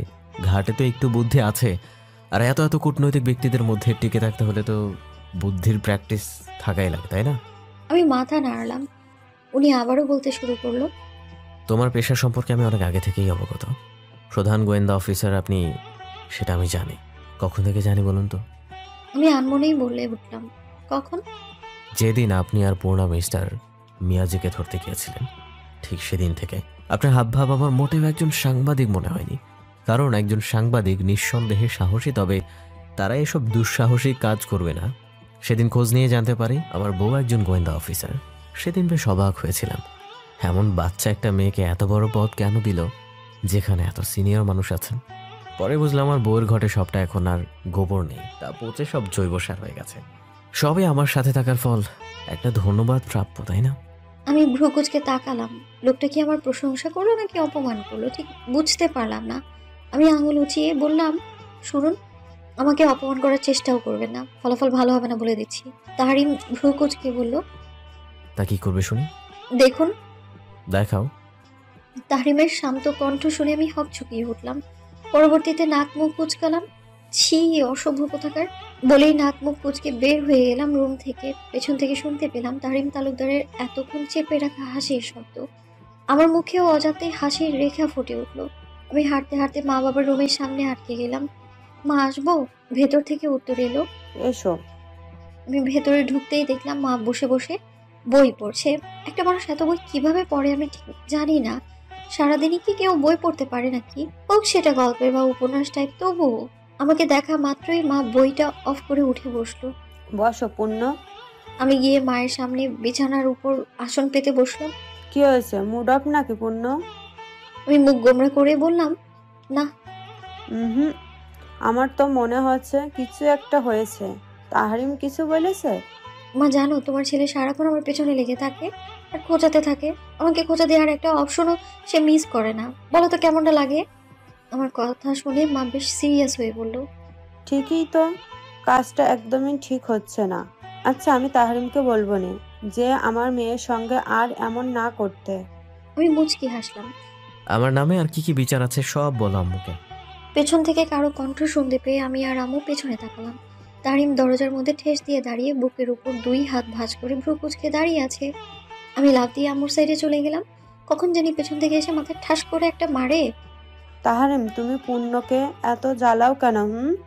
আমার মেয়েটা কত ভালো একটা মেয়ে, আর তুমি জ্বালাও। কাজটা কিন্তু তুমি ঠিক করো না। তারিম দুপা সামনে এগিয়ে আসলো। ভ্রু কুঁচকে চোখ দুটো ছোট ছোট করে আমার দিকে তাকিয়ে বলল, আমি তোমাকে জ্বালাই? কিছুটা থেমে মাথায় এলিয়ে বলল, ঠিক আছে, আর জ্বালাবো না। কথাটা মনে রাখো, মনে থাকে যেন মিস পূর্ণা। পরে আবার কথা ঘোরাবে না কিন্তু। বলেই বাঁকা হেসে চলে গেল রুম থেকে। আমি ভ্যাবলার মতো তাকিয়ে আছি তার যাওয়ার দিকে। এক পলক মায়ের দিকে তাকাতেই দেখলাম মা ঠোঁট টিপে হাসছে। আমি তাড়াতাড়ি বিছানা ছেড়ে নেমে দৌড়ে নিজের রুমে এসে দেখি উনি ড্রেসিং টেবিলের সামনে দাঁড়িয়ে পাঞ্জাবির বোতাম লাগাচ্ছে। আমাকে দেখেও যেন দেখছে না এমন একটা ভাব। আমি দাঁত দিয়ে নখ কাটতে কাটতে ওনার পেছন পেছন ঘুরছি। মানে উনি যেখানে যাচ্ছে আমি ওনার পেছন পেছন যাচ্ছি। রাগ করেছেন নেতামশাই, তাই ভাবছি কি করা যায়। বিচার দেওয়াটা মনে হয় ঠিক হয়নি। আমি কাঁদো কাঁদো দৃষ্টিতে ওনার দিকে তাকিয়ে বললাম, কথা বলছেন না কেন আমার সাথে? ও মন্ত্রী সাহেব। উনি আয়নার সামনে দাঁড়িয়ে চুলগুলোতে হাত চালাতে চালাতে বলল, কেউ একজন বলেছিল আমি নাকি তাকে জ্বালাই, তাই আজ এখন এই মুহূর্ত থেকে আর জ্বালাবো না। বলেই উনি ড্রয়ার থেকে ঘড়ি বের করে পড়তে পড়তে আয়না দিয়ে আমার দিকে তাকিয়ে বলল, কারো যদি নিজের নখ কামড়ানো শেষ হয় তাহলে আমার নখগুলো বড় হয়েছে, চাইলে ধার হিসেবে দিতে পারি নখগুলো। আমি নখ কামড়ানো অফ করে অবাক দৃষ্টিতে তাকিয়ে বললাম, হ্যাঁ কি বলেন? নখ কি ধার দেওয়া যায় নাকি? আমার কথার পাত্তা না দিয়ে পকেটে হাত দিয়ে ডোন্ট কেয়ার ভাব নিয়ে চলে গেল। বলেও গেল না কোথায় গেল। বিড়বিড় করে বললাম, মরণ, ঢং দেখলে বাঁচি না বাবু। কিসের এত ঢং রে তোর? আসছে কোথাকার কোন মহারাজা, ওনাকে আবার সালাম করে চলতে হবে। খাটাস কোথাকার, নিজেকে কি যে মনে করে। ওনার সাথে ভাব দেখাতে আসছে না? আমি আলাভোলা মেয়ে বলে এবারটা সংসার করছি, নয়তো এই ঝুগরুটের সংসার কোনো মেয়েই করতো না। নিতান্তই আমি নরম মনের মেয়ে আর বোকা বলে পরবর্তীতে নিজের মনকে প্রশ্ন করলাম, আমি কি আদৌ বোকার আলাভোলা? মন উত্তর দিল, অবশ্যই তুই বোকার, একটা ভদ্র শান্ত শিষ্ট ইনোসেন্ট একটা মেয়ে। পশ্চিমে সূর্যটা ঢলে পড়েছে সেই কখন। আস্তে আস্তে ডুবে যাচ্ছে আকাশের ওপারে। অস্তমিত সূর্যের দিকে এক দৃষ্টিতে তাকিয়ে আছি। অদ্ভুত কারণে এই সময়টা আমার ভীষণ ভালো লাগে। হালকা বাতাস দোলা খেয়ে যাচ্ছে শরীরে। পাখিরা নিজেদের নিড়ে ফিরে যাচ্ছে। মাঝে মাঝে ভেসে আসছে কিচিরমিচির শব্দ। আলতো হাসলাম। সেই যে ভাব দেখিয়ে গেল, মন্ত্রী সাহেব এখনো পর্যন্ত একটা খোঁজও নিল না। বাড়িতে যে একটা বউ ফেলে রেখে গেছে সেই খেয়াল কি আছে তার? হাতে থাকা মোবাইলের দিকে তাকিয়ে রইলাম কিছুক্ষণ। ফোন দিব নাকি? দিব না, দোটানায় পড়ে গেলাম। পরবর্তীতে মনকে শক্ত করে ট্রায়াল করলাম মন্ত্রী সাহেবের নাম্বারে। তাহারিম তখন পার্টি অফিসে একটা মিটিং শেষ করেই মাত্রই বসলো। সামনে মেয়র নির্বাচন। প্রায় প্রতিদিনই তার নিকট বিভিন্ন প্রার্থীর লোক এসে ভিড় করে। আপাতত তার সামনেই বসে আনোয়ার হোসেন। এইবার মেয়র পদে দাঁড়াবে সে। তাহারিম ব্যক্তিগতভাবে লোকটাকে বেশ একটা পছন্দ করে না। লোকটা বেশ ধুরন্ধর প্রকৃতির, যা তাহরিমের মোটেও পছন্দ না। মিস্টার আনোয়ার, আপনি আমার থেকে বয়স অনেক বড়। আমি আপনাকে সম্মান করি। রাজনীতিতেও আমার আগেই আপনার আগমন। তাই বলে এই ভাববেন না আপনার সকল অন্যায় প্রস্তাব আমি গ্রহণ করব। আপনি যদি মনে করে থাকেন আমি আপনার এই প্রস্তাব মেনে নেব, তাহলে তাহরিম তালুকদারকে আপনি চিনতেই পারেননি। তাহরিম বেশ শান্ত কণ্ঠে এই কথাগুলো বলে সামনে তাকালো। আনোয়ার হোসেন নিজের পাকা দাড়িতে হাত বুলাতে বুলাতে বাঁকা হাসলো। আপনি বেশ বুদ্ধিমান ছেলে তাহরিম তালুকদার। আপনার মতো সব থেকে আজ পর্যন্ত কেউ গদিতে বেশি দিন টিকতে পারেনি। টেবিলের উপর দিয়ে কিছু না নেন, তবে নিজ দিয়ে নিতে হয়, এটা এখন ট্রেন্ড হয়ে গেছে। তাহরিম তালুকদার, আমার প্রস্তাবটা মাইনা নেন, আপনারও সুবিধা সাথে আমারও। কথাটা বলেই ঘাড় ঘুরিয়ে আনোয়ার হোসেনের অ্যাসিস্ট্যান্টকে ইশারা করতে একটা ব্রিফকেস টেনে টেবিলে রাখলো। তাহরিম বুড়ুকুচকে তাকালো সেদিকে। আনোয়ার ব্রিফকেসের পিন খুলল। ব্রিফকেসটা খুলতেই তাহরিমের সামনে দৃশ্যমান হলো এক ব্রিফকেস ভর্তি টাকা। আনোয়ার হোসেন ব্রিফকেসটা তাহরিমের দিকে ঠেলে দিতেই তাহরিম মুচকি হেসে ব্রিফকেসটা নিজের কাছে টেনে নিল, যা দেখে আনোয়ার হোসেন বাঁকা হাসলো। তাহরিম ব্রিফকেসটা ভালোভাবে দেখে সেটা বন্ধ করে দিল আর সেটাকে ঠেলে আনোয়ার হোসেনের দিকে দিয়ে বলল, সব ট্রেন্ডে তাহরিম তালুকদার গা ভাসায় না মিস্টার আনোয়ার। আমার গদির চিন্তা না হয় আমাকেই ভাবতে দেন। আপনারা এত কিছু ভাবলে আমি কি ভাববো বলেন তো? আর এত টাকা আমাকে না দিয়ে গরিব মানুষদের উপকারে কাজে লাগান, তাহলে মানুষ আপনাকে এমনিতেই ভালোবাসবে, ভালোবেসে ভোট দেবে। সেটার জন্য এমপি মন্ত্রীদের দরবারে কুকুরের মতো ঘুরতে হবে না, আর তাদের ভোট চুরির জন্য পেমেন্ট করতে হবে না। এগুলো আপনার কাছে রেখে দেন। আজ আসেন তাহলে। তাহরিমের কথা শুনে আনোয়ার হোসেন রেগে তাহরিমের দিকে তাকিয়ে বলল, কাজটা আপনি ভালো করলেন না তাহরিম তালুকদার, এর জন্য আপনাকে পস্তাতে হইব, কথাটা মনে রাখেন।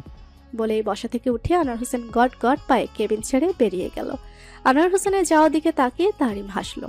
দিনে যে কত অফার আসে এসবের, মাঝে মাঝে ভীষণ হাসি পায় তার। আনোয়ার হোসেন যাওয়ার সময় কুশন ভেতরে ঢুকলো। আনোয়ার হোসেনকে এভাবে রেগে বেরিয়ে যেতে দেখে ভুরুকুচকে তাকিয়ে রইল তার যাওয়ার দিকে। পরবর্তীতে তাহরিমের তাকিয়ে সেদিকেই এগিয়ে গেল। হাতে থাকা মোবাইলটা এগিয়ে দিল তাহরিমের দিকে। কে? ভাবি ফোন দিয়ে বলেছে ভাই আপনাকে নাকি অনেকবার কল করেছে, আপনি নাকি ফোন ধরেন নাই, তাই বাধ্য হয়ে আমার ফোনে কল করেছে। বলল আপনাকে যেন বলি ভাবিকে এক্ষুনি কল দিতে, তাড়াতাড়ি কথা বলুন। তাহরিম কিছু একটা ভেবে বলল, তুমি ফোন দিয়ে বলো ভাই এখন ব্যস্ত, কথা বলতে পারবে না। কুশল ঢোক গিলে বলল, আমি? হ্যাঁ তুমি। কেন, কোনো সমস্যা? না, আমি কেন? তাহরিম চোখ রাঙিয়ে বলল, যা বললাম তাই করো।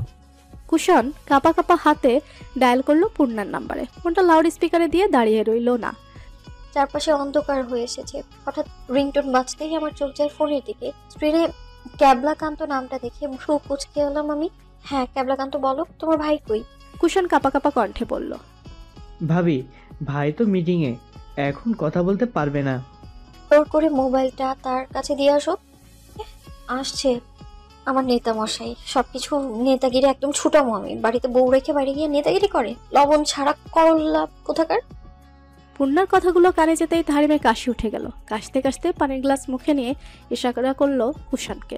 মোবাইল রেখে বাইরে যেতে বেচারাকে ইশারা করতে দেরি হলো, কিন্তু মোবাইল রেখে দৌড় লাগাতে দেরি হয়নি। তাহরিম তার দিকে তাকিয়ে দীর্ঘশ্বাস ফেললো। কেন যে ছেলেটা পূর্ণাকে এত ভয় পায়? মোবাইলের দিকে এক পলক তাকিয়ে সেটাকে কানে ধরলো, গম্ভীর কণ্ঠে বলল, কি হয়েছে তোমার? এতবার কল দিচ্ছ কেন? আমি তো তোমাকে জ্বালাই, তাহলে আবার আমাকে ফোন করো কেন? আমি আমার জামাইকে ফোন দিছি। আমার 10টা না 5টা না, একটা মাত্র জামাই। আমি ফোন দিলে কি আপনার? হ্যাঁ আপনারা তো জলে কে? আমার জামাইকে আমি জ্বালাবো? আসছে আমার সাথে নেতাগিরি করতে। শুনুন মন্ত্রী সাহেব, এই পূর্ণার সাথে নেতাগিরি করতে আসবেন না। আমার একটা আর্টিকেল আপনার মন্ত্রীগিরি বের করবে একদম। তুমি কি আমাকে কোনোভাবে থ্রেট দিচ্ছ পূর্ণ? তুমি আমার মতো এত ভালো আর নীতিবান মানুষকে থ্রেট দিচ্ছ? ও, ধরতে পারেন থ্রেট। আপনি এখন বাসায় আসবেন। আসবো না আমি। আপনি আসবেন আর আসার সময় 2টা আইসক্রিম নিয়ে আসবেন। তারিম ভুরু কুচকালো। দুটো কেন? আমি আইসক্রিম খাবো না। আমি কখন বললাম আপনার জন্য? 2টো তো আমার জন্য। তাড়াতাড়ি আসেন। পারবো না, আসবো না, আমি কাজ আছে। এখন আপনি না আসলে পরে আমাকেও বাসায় পাবেন না, মনে রাখেন। বলেই পূর্ণ ফোন কেটে দিল। তারিম কান থেকে ফোন নামিয়ে ঠোঁট কামড়ে হাসলো। পাগলি একটা। আপু, তাহরিম ভাইয়ার কিন্তু বিপদ হবার খুব সম্ভাবনা আছে। কেউ হয়তো ভাইকে বিপদে ফেলার চেষ্টা করছে। তুমি জলদি কিছু করো, নয়তো বিপদ বাড়বে। যতটা সম্ভব ওরা গাড়িতে কিছু একটা করেছে। কথাটা শোনা মাত্রই বেশ বিচলিত হলাম। সামনে নির্বাচন, যদিও মন্ত্রী নির্বাচন হয়ে গেছে, তবুও চাপ কম নয়। ফোন করেছে আমার জুনিয়র একজন অফিসার। আমাকে বোন বলে, আমিও তাকে ভাই বলেই মনে করি। ওকেই বলেছিলাম মন্ত্রী সাহেব কোথায় যায়, কি করে, সব খবর আপডেট দিতে আমায়। আমি কানে ফোন রেখে ড্রয়ার থেকে গাড়ির চাবিটা নিয়ে বললাম, তুমি একটু দেখো উনি যেন গাড়িতে না উঠতে পারে, আমি আসছি। আর আমি ওনাকে ফোন করছি, তুমিও সাবধানে থেকো। আচ্ছা। আমি দরজার কাছে আসতেই মাথাটা কেমন যেন চক্কর দিয়ে উঠলো, কিন্তু তাতে বেশি একটা গুরুত্ব দিলাম না। বাইরে গেলাম। বাইরে এসে দেখি বাবার গাড়িটা দাঁড় করানো। মাত্রই বাবা বাসায় আসলো। আমি চটজলদি গাড়িতে উঠে স্টার্ট দিয়ে ওনার নাম্বারে কল দিলাম, তো কল বাজছে, উনি পিক করছেন না। টেনশনে আমার হাত পা যেন বরফ হয়ে যাচ্ছে। গাড়ির স্পিড বাড়িয়ে গাড়ি চালাতে লাগলাম, কিন্তু পাঠিয়ে অফিসের উদ্দেশ্যে। লোকটা এত কেয়ারলেস কেন? একটা মানুষ এত কেয়ারলেস কি করে হতে পারে? বারবার ফোন করে যাচ্ছে অথচ ফোন পিক করছে না। মেজাজটা একদিকে চরম খারাপ হচ্ছে আর আরেকদিকে টেনশনে হাত পা অবশ হয়ে আসছে। কিছু হয়নি তো? ঠিক আছেন তো উনি? বারবার নেগেটিভ চিন্তা মাথার মধ্যে ঘুরপাক খাচ্ছে। প্রায় আধা ঘন্টার রাস্তা, 15 মিনিটের ভেতর এসে পৌঁছালাম আমি। আশেপাশে অনেক খুঁজলাম, অফিসের ভেতরে গিয়েছিলাম, উনি নেই, ওনার গাড়িও নেই কোথাও। চিন্তা আমার মাথা ফেটে যাচ্ছে, মানুষটা কিছু হলো না তো? আর একটু আগে কেন আসলাম না? হয়তো তাকে অক্ষত পেয়ে যেতাম। বেশ কান্না পাচ্ছে, কি করব বুঝতে পারছি না, ফোনটাও ধরছে না। আমি মুখে হাত দিয়ে হাঁটু ভাঁজ করে নিচে বসে ফুপিয়ে উঠলাম। মনে মনে শুধু এটাই ভেবে যাচ্ছি, কেউ যদি ওনাকে মেরে ফেলা প্ল্যান করে। কিছু হয়নি তো? আমি কি করে থাকবো এই মানুষটাকে ছাড়া? মুখে হাত দিয়ে ফোপাতে লাগলাম। পূর্ণ। আমার কান পর্যন্ত ডাকটা না পৌঁছলেও মনে হলো কেউ ডাকছে আমায়। পূর্ণ, কি হয়েছে তোমার? এভাবে বসে আছো কেন? আমি চমকে তাকালাম সামনের দিকে। আমার থেকে কিছুটা সামনে হাঁটু হেরে বসে আমার দিকেই তাকিয়ে আছে। ওনাকে অক্ষত দেখে যেন আমার প্রাণ এলো দেহে। আর কোনো দিকে না তাকিয়ে ঝাঁপিয়ে পড়লাম তার বুকে, ফুপিয়ে কান্না করলাম। কান্নাগুলো যেন দলা পাকিয়ে আসছে গলায়, গাল বেয়ে নেমে আসে অঢেল বর্ষণ। উনি আমার মাথায় হাত দিয়ে হাত বুলাতে বুলাতে বললেন, কি হয়েছে পূর্ণ? তুমি এভাবে কাঁদছো কেন? আর তুমি পার্টি অফিসের সামনে কি করো? তোমার তখন বাসায় থাকার কথা। আমি নাক টানতে টানতে মাথা তুলে তাকালাম। হুট করে মেজাজটা খারাপ হয়ে গেল। ওনাকে ধাক্কা দিয়ে আমি সোজা হয়ে দাঁড়ালাম। হুট করে ধাক্কাটা উনি সহ্য করতে পারেনি, তাই ধপ করে বসে পড়লো। উঠে দাঁড়িয়ে পাঞ্জাবিতে ঝাড়তে ঝাড়তে বলল, কি ভূত চাপলো মাথায় আজ? এমন অদ্ভুত বিহেভ করছো কেন পূর্ণ? আমি চোখ গরম করে ওনার দিকে তাকিয়ে বললাম, ফোন কোথায় আপনার? আমার কথা শুনে তারিম দ্রুত পকেটে হাত দিয়ে ফোন বের করে অন করে স্ক্রিনে তাকিয়ে দেখে আমার নাম্বার থেকে প্রায় 20+ মিসড কল। তারিম জিভে কামড় দিয়ে মিনমিনে কণ্ঠে বলল, সরি বউ, হাতের চাপ লেগে কখন যে সাইলেন্ট হয়ে গেছে বুঝতেই পারিনি। কিন্তু এত জরুরি কি হলো যে এতগুলো ফোন করলাম? আমি চোখ গরম করে তাকিয়ে বললাম, দরকার অদরকার সেটা পরের বিষয়। আপনি বলেন ফোন ব্যবহার কেন করেন? ফোন যদি সাইলেন্টই রাখতে হয় তবে কাল থেকে আর ফোন আনার দরকার নেই। অযথা বোঝা বাড়িয়ে লাভ কি? ঠিক বলেনি মন্ত্রী তারিম তালুকদার? উনি খানিকটা এগিয়ে এসে মিনমিনে কণ্ঠে বললেন, সরি তো বউ, আর করবো না এমন। এই যে কানে ধরছি। বলে কান ধরতে যাবে, আমি আশেপাশে তাকিয়ে দেখি অনেকেই তাকিয়ে আছে আমাদের দিকে। আমি তাহরিমের হাত ধরে বললাম, ভুলে যাবেন এটা পাবলিক প্লেস, আর আপনি একজন সম্মানিত ব্যক্তি। এসব বাচ্চামো পাবলিক প্লেসে আপনাকে মানায় না মন্ত্রী সাহেব। কথাটা বলে ঘুরে গাড়ির দিকে যেতে নিব, কি জানি কি হলো, হুট করে ভীষণ কান্না পেল আমার। এমন শুধু আজ নয়, বেশ কয়েকদিন যাবৎ মুড সুইং হচ্ছে। হুট করে রেগে যাচ্ছে, হুট করে কান্না পাচ্ছে, মানে কোনো কারণ ছাড়াই। আমি ফুপিয়ে উঠলাম। তাহরিম দৌড়ে এসে আমায় এক হাতে জড়িয়ে ধরে বলল, কি হয়েছে বউ? তুমি এমন করছো কেন? কি হয়েছে বলো আমাকে। কি জন্য কান্না করছো? কষ্ট হচ্ছে কোথাও? উনি আমাকে নিয়ে গাড়িতে উঠতে যাবে। আমি বললাম, এটা না, আমি আমার গাড়িতে যাব। উনি পাল্টা আমাকে কোনো প্রশ্নই করলেন না। আমার মুড অফ দেখে হয়তো কিছুই বললেন না। আমাকে জড়িয়ে ধরে আমার আনা গাড়িতে বসিয়ে নিজেও বসে স্টার্ট দিল। আর ড্রাইভারকে বলল গাড়িটা ভালোভাবে চেক করে বাসায় নিয়ে আসতে। উনি গাড়ি চালাচ্ছে, হঠাৎ আমার কেন যেন মনে হলো আমাদের গাড়িটা কেউ ফলো করছে পেছন থেকে। মন্ত্রী সাহেব, বউ, আমার কেন জানি না মনে হচ্ছে আমাদের গাড়িটা পেছন থেকে কেউ ফলো করছে। উনি আমার কথা শুনে লুকিং মিরর দিয়ে পেছনে তাকালো। একটা কালো মাইক্রো আমাদের পেছনে। উনি বাসার গলিতে না ঢুকে অন্য একটা রাস্তা দিয়ে ঢুকলো, কিন্তু মাইক্রোটা পেছন পেছন আসছে। বলছিলাম না মাইক্রোটা ফলো করছে। উনি স্পিড বাড়িয়ে একটা রাস্তায় উঠলো। গাড়ি ব্রেক করতে গিয়ে মনে হলো ব্রেকটা যেন কাজ করছে না। তারিম বারবার ব্রেক চাপছে, কিন্তু কোনোভাবেই কাজ করছে না। তারিম বুঝতে পারলো কেউ হয়তো ওদের অনুপস্থিতিতে গাড়ির ব্রেক নষ্ট করে দিয়েছে। আমি ভ্রু কুচকে তাকিয়ে আছি তারিম তালুকদারের দিকে। এমন নয় যে আমি বুঝিনি ব্রেক নষ্ট হয়ে গেছে, বুঝতে পেরেছি। আমার বেঁচে থাকা থেকেও ওনার বেঁচে থাকাটা বেশি জরুরি, তাই ওনাকে যে করেই হোক গাড়ি থেকে ফেলতে হবে, নয়তো উনি যদি আমার মনোভাব বুঝতে পারে তাহলে কখনোই আমি আমার কাজটা করতে পারবো না।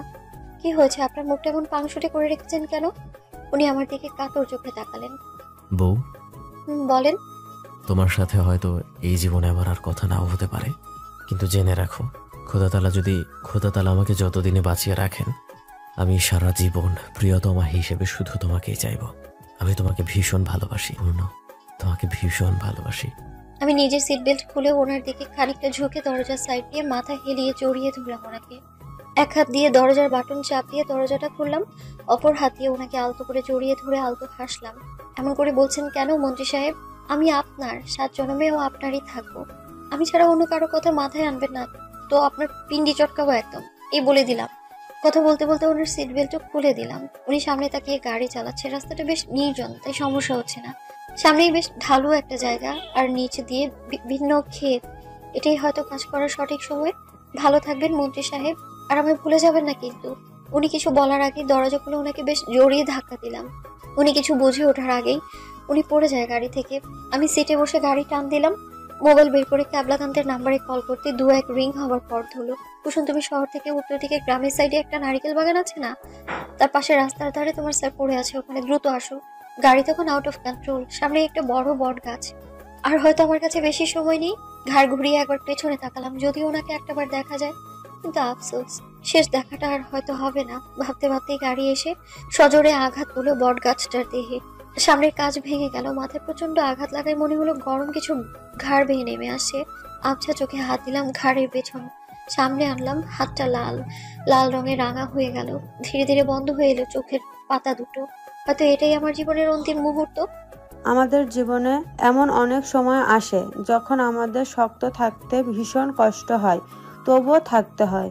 জীবনে সব সময় সব কাজে মিরাক্কেল হয় না, ভাগ্যকে মেনে নিতে হয় আর উপরওয়ালার উপর বিশ্বাস রাখতে হয়। এটা বিশ্বাস রাখার দরকার। সব সময় মিরাক্কেল হবে না। অবশ্যই খোদা তাআলার সর্বোত্তম পরিকল্পনাকারী। সে নিশ্চয় সবকিছু ভেবেই করেছেন এবং যাতে তোমার মঙ্গল সেটাই করবেন উনি। বিশ্বাস রাখো তাহরিম, ভেঙে পড়ো না। তারিমের কাঁধে হাত রেখে ধীরে ধীরে মেহরিন তালুকদার কথাগুলো বলল। তারিম মাথা নিচু করে হসপিটালের করিডোরে বসে আছে, মাথায় তার ব্যান্ডেজ। গাড়ি থেকে পড়ে গিয়ে মাথায় বেশ আঘাত পেয়েছিল সে, জ্ঞান হারিয়েছিল তখনই। জ্ঞান ফেরার পর নিজেকে হসপিটালের বেডে আবিষ্কার করে তারিম। হাতে পায়ে চোট লাগে তার। জ্ঞান ফিরতে শুরু হলো তার পাগলামি, বারবার একই প্রশ্ন, যার উত্তর ডাক্তাররা দিতে পারছিল না, যার দরুন আরো বেশি পাগলামি শুরু হয়েছিল তার। পুরো হসপিটালের সমস্ত ডাক্তার, নার্স, রোগীরা পর্যন্ত ছলছল চোখে তাকিয়েছিল তাহরিমের দিকে। তার করা পাগলামির সাক্ষী হয়ে দাঁড়িয়েছিল কে না চেনে তাকে, সদ্য হওয়া তরুণ মন্ত্রী তাহরিম তালুকদার। ডাক্তার এক প্রকার বাধ্য হয়েই তাহরিমকে ওটির সামনে নিয়ে এসেছে। একজন শক্ত সামর্থ্যবান রাজনীতিবিদ, যার কণ্ঠে শরীরে পশম দাঁড়িয়ে যায় হাজার তরুণের। বড় বড় পদস্থ কর্মকর্তাদেরও চোখের ইশারায় বসিয়ে রাখে আজ সেই তরুণ মন্ত্রী তাহরিম তালুকদারকে, যেন চেনার উপায় নেই। মিনমিনে কণ্ঠ আর অসহায় চাহনি বুঝিয়ে দিচ্ছে আজ সে কতটা অসহায়, তাও এক নারীর জন্য। একজন নারী কি না হতে পারে? এত গাম্ভীর্যপূর্ণ একজন পুরুষকেও এক নিমিষে অসহায় বানিয়ে দিল, পাগল বানিয়ে দিল এক নিমিষে, যার পাগলামির সাক্ষী সাধারণ জনগণ। তাহরিমকে ওটির সামনে বসাতে এসে একদম নিস্তব্ধ হয়ে গেল সে, একটা কথাও বলল না। এক পলক ওটির দরজার দিকে তাকিয়ে মাথা নিচু করে বসলো। একদম নিস্তব্ধ সে। নিস্তব্ধতা যেন ঘিরে ধরল চারপাশ থেকে। তাহরিমের ভেতরে কি পরিমাণ ঝড় বয়ে যাচ্ছে একমাত্র সেই জানে। পুরুষ মানুষের নাকি কাঁদতে নেই, তবে আজ তাহরিমের ইচ্ছে করছে তার পূর্ণর হাতটা জড়িয়ে কাঁদতে, ভীষণভাবে কাঁদতে ইচ্ছে হচ্ছে তার। অসহায়, আজ সে বড্ড অসহায়। তালুকদার বাড়ির প্রায় সবাই উপস্থিত হসপিটালে। নিজের পাশে কারো উপস্থিত টের পেয়ে পাশে তাকালো তাহরিম। তানজিমকে দেখে আবার নিচের দিকেই তাকালো তাহরিম। তানজিম কিছুটা হলেও বুঝতে পারছে তাহরিমের মনের অবস্থা। ভাইয়া। তাহরিম কোনো রেসপন্স করলো না। ভাইয়া তুমি চিন্তা করো না, পূর্ণা আপু সুস্থ হয়ে যাবে, দেখো তুমি, কিচ্ছু হবে না আপু। তাহরিম তানজিমের দিকে তাকালো। তানজিম জোরপূর্বক হেসে বলল, ভাইয়া চল একটা প্ল্যান করি। পূর্ণা আপু সুস্থ হলে আমরা সবাই মিলে রাঙামাটি যাব, নাকি কক্সবাজার যাব, কোনটা? আচ্ছা ভাইয়া বলো তো, আপু কোথায় চয়েস করবে, রাঙামাটি নাকি বান্দরবান আর নাকি কক্সবাজার? আমার তো মনে হচ্ছে রাঙামাটি। তাহরিম ছলছল চোখে তানজিমের দিকে তাকালো। জানিস তানজু, তোর আপুর এই অবস্থার জন্য আমি দায়ী, সব আমার জন্য হয়েছে। আমি যদি ফোনটা ঠিক মতো পিক করতাম তাহলে হয়তো এটা হতো না। ও না আমাকে বাঁচাতে গিয়ে নিজের কারোর ভেতরে রয়ে গেল। আমি না একদম বুঝতে পারিনি ও আমার সাথে এমনটা করবে। এত খারাপ কেন বলতো? পূর্ণকে জানে না ওকে ছাড়া আমি অসহায়, আমি বাঁচতে পারবো না ওকে ছাড়া। ও তো জানতো এটা, বল তাহলে কেন আমাকে এভাবে মারার প্ল্যান করলো? আমাকে যদি সরাসরি বলতো তাহলে আমি হাসতে হাসতে মৃত্যুকে বরণ করতাম। এত বড় শাস্তি কেন দিল আমাকে? বল না তানজু, ওকে আমি ক্ষমা করবো না, কখনো ক্ষমা করবো না। তানজিমের কাঁধে মুখ ঘষে কথাগুলো বলতে বলতে চোখ দিয়ে আঁচড় পানি পড়তে লাগলো। কাঁধে ভিজা ভিজা অনুভব হয়। তানজিম ঢের বুঝতে পারলো তার ভাই আজ বড্ডই বেশি ভেঙে পড়েছে। এমন অসহায়ভাবে সে কখনো তার ভাইকে দেখেনি। কাঁদতে তো দূর, মন খারাপও করে কথাও বলেনি তাহরিম কোনোদিন। কিছুক্ষণ নীরবতা পালন করার পর তানজিম বলে উঠল, হুশ ভাইয়া, এভাবে কেউ কাঁদে? ঠিক হয়ে যাবে তো আপু।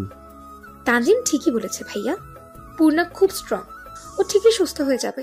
আপনি শুধু শুধুই টেনশন করছেন। পরিচিত কারো কণ্ঠ শুনতে পেয়ে ঘাড় উঁচিয়ে তাকালো সেদিকে। ইলমি দাঁড়িয়ে আছে, পাশেই রুদ্র অবাক চোখে ইলমির দিকে তাকিয়ে আছে। তাহরিম ইলমির দিকে তাকালো।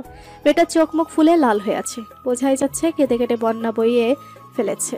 তবুও একটা জিনিস তাহরিমের ভালো লাগলো, ইলমি নিজের অবস্থাই করুন, তার উপর সে আবার তাহরিমকে সান্ত্বনা দিচ্ছে। রুদ্র অবাক। রুদ্র পূর্ণার অ্যাক্সিডেন্টের কথা জানার সাথে সাথেই ইলমিকে বলেছিল, কারণ সে তখন ইলমির সাথেই ছিল। কথাটা শোনার সাথেই ইলমি এই যে কান্না শুরু করলো, হসপিটালে পৌঁছানোর আগ পর্যন্তই সে কান্না বহাল ছিল। হসপিটালে ঢুকতে ঢুকতেই চোখের পানি মুছে তাহরিমের সামনে এসে সান্ত্বনা দেওয়াতে রুদ্র বেশ অবাক। তাপস তালুকদার আর মেহরিন তালুকদার গেছেন বাসায় রাতের খাবার রেডি করতে। সে জানে আজ কেউ হসপিটাল ছেড়ে কোথাও যাবে না, তাই হসপিটালেই খাবার নিয়ে আসতে হবে। অপারেশন শুরু হবার প্রায় 3 ঘন্টা পর ওটির লাইট অফ হলো। দরজা খুলে ডক্টর বেরিয়ে আসলো। ডক্টর বের হতে ইলমি ছুটে ডক্টরের কাছে গিয়ে দেদারসে একের পর এক প্রশ্ন ছুটতে লাগলো। ডক্টর, পূর্ণ কেমন আছে? কি হয়েছিল? কোথায় ব্যথা পেয়েছে? ঠিক আছে তো? হ্যাঁ, আমি কি ভেতরে যেতে পারবো নাকি অবজারভেশনে রাখবেন? মিস, আপনি একটু চুপ করুন, আমি বলছি। ডক্টরের কথা ইলমি চুপ করে গেল। জি বলুন। মিসেস পূর্ণার অপারেশনটা সাকসেসফুল হলেও এই মুহূর্তে কিছুই বলতে পারছি না, কারণ উনি আঘাতটা মাথায় পেয়েছে। আমাদের ধারণা উনি হয়তো সাময়িক স্মৃতি হারিয়ে ফেলতে পারে, কিংবা প্যারালাইজডও হতে পারে, কিন্তু এটা শুধু আমাদের অনুমান।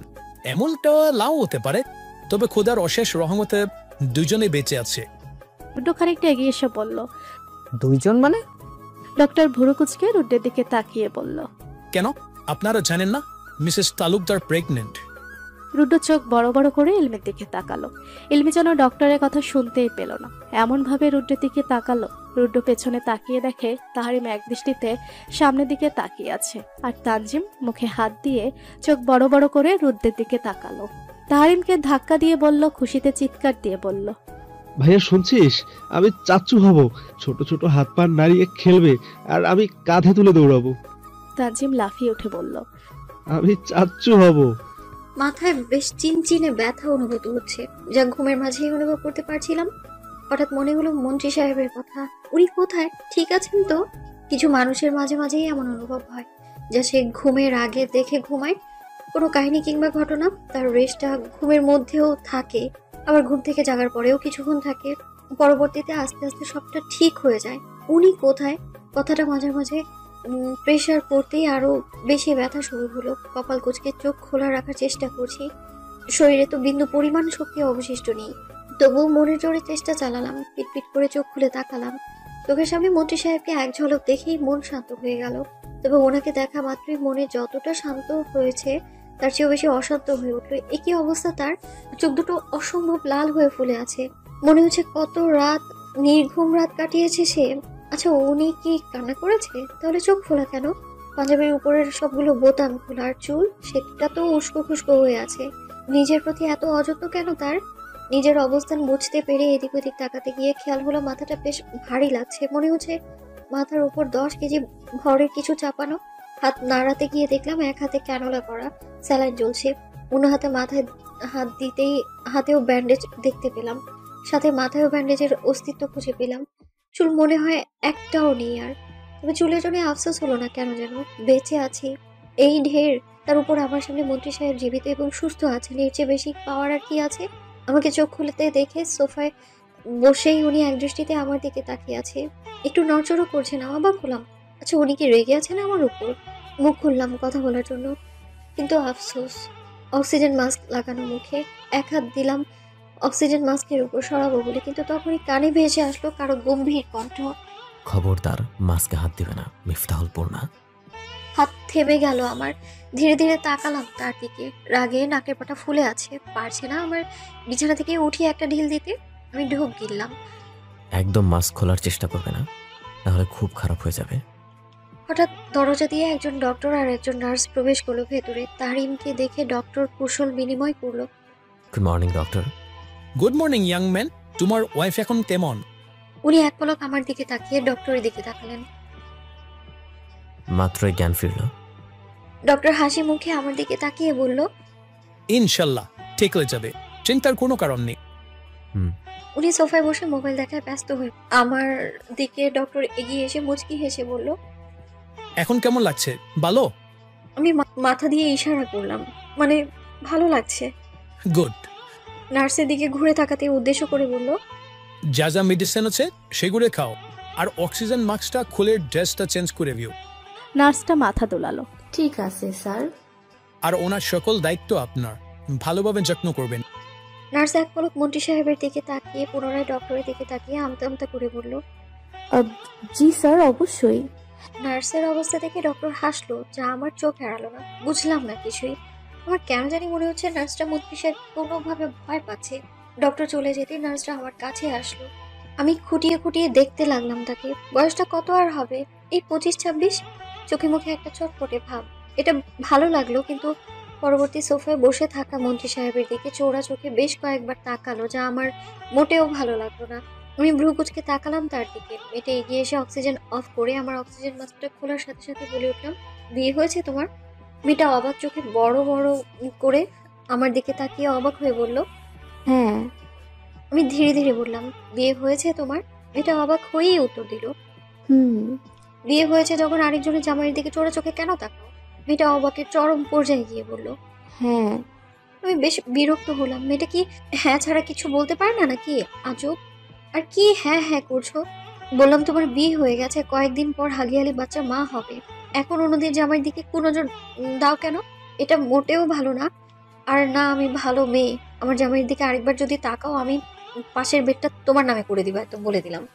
যদিও এখন আমি অসুস্থ, বেশি কথা বলতে পারি না, কথাগুলো বলতে বেশ বেগ পেতে হলো আমার। তবুও কথাগুলো না বললেই নয়। আমার জামাইয়ের দিকে কুদৃষ্টি দেয়, কত বড় সাহস! মেয়েটা আমার দিকে অবাক দৃষ্টি নিক্ষেপ করলো, কিন্তু কিছু বললো না। মন্ত্রী সাহেব তো এক ধ্যানে ফোন ঘাটছে। চারপাশে কি হচ্ছে তাতে তার বিন্দুমাত্র ধ্যান নেই। কিয়ামত হলেও তার কিচ্ছু যাবে আসবে না।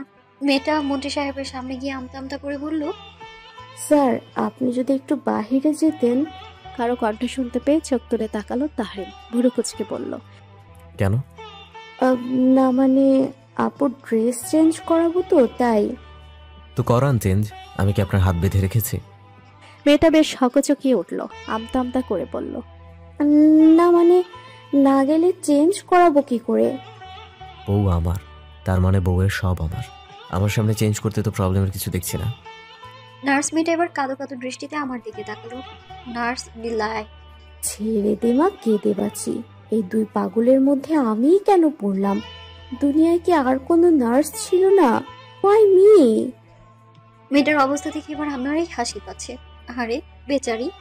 মেয়েটাকে দাঁড়িয়ে থাকতে দেখে তাহরিম তালুকদার উঠে বাহিরে চলে গেল, আর যাওয়ার আগে গম্ভীর কণ্ঠে বলে গেল, যা করবে সাবধানে, ওরা একটু কিছু হলে আজকে রটিটা তোমার নামে করে দেবো, মাইন্ডেড।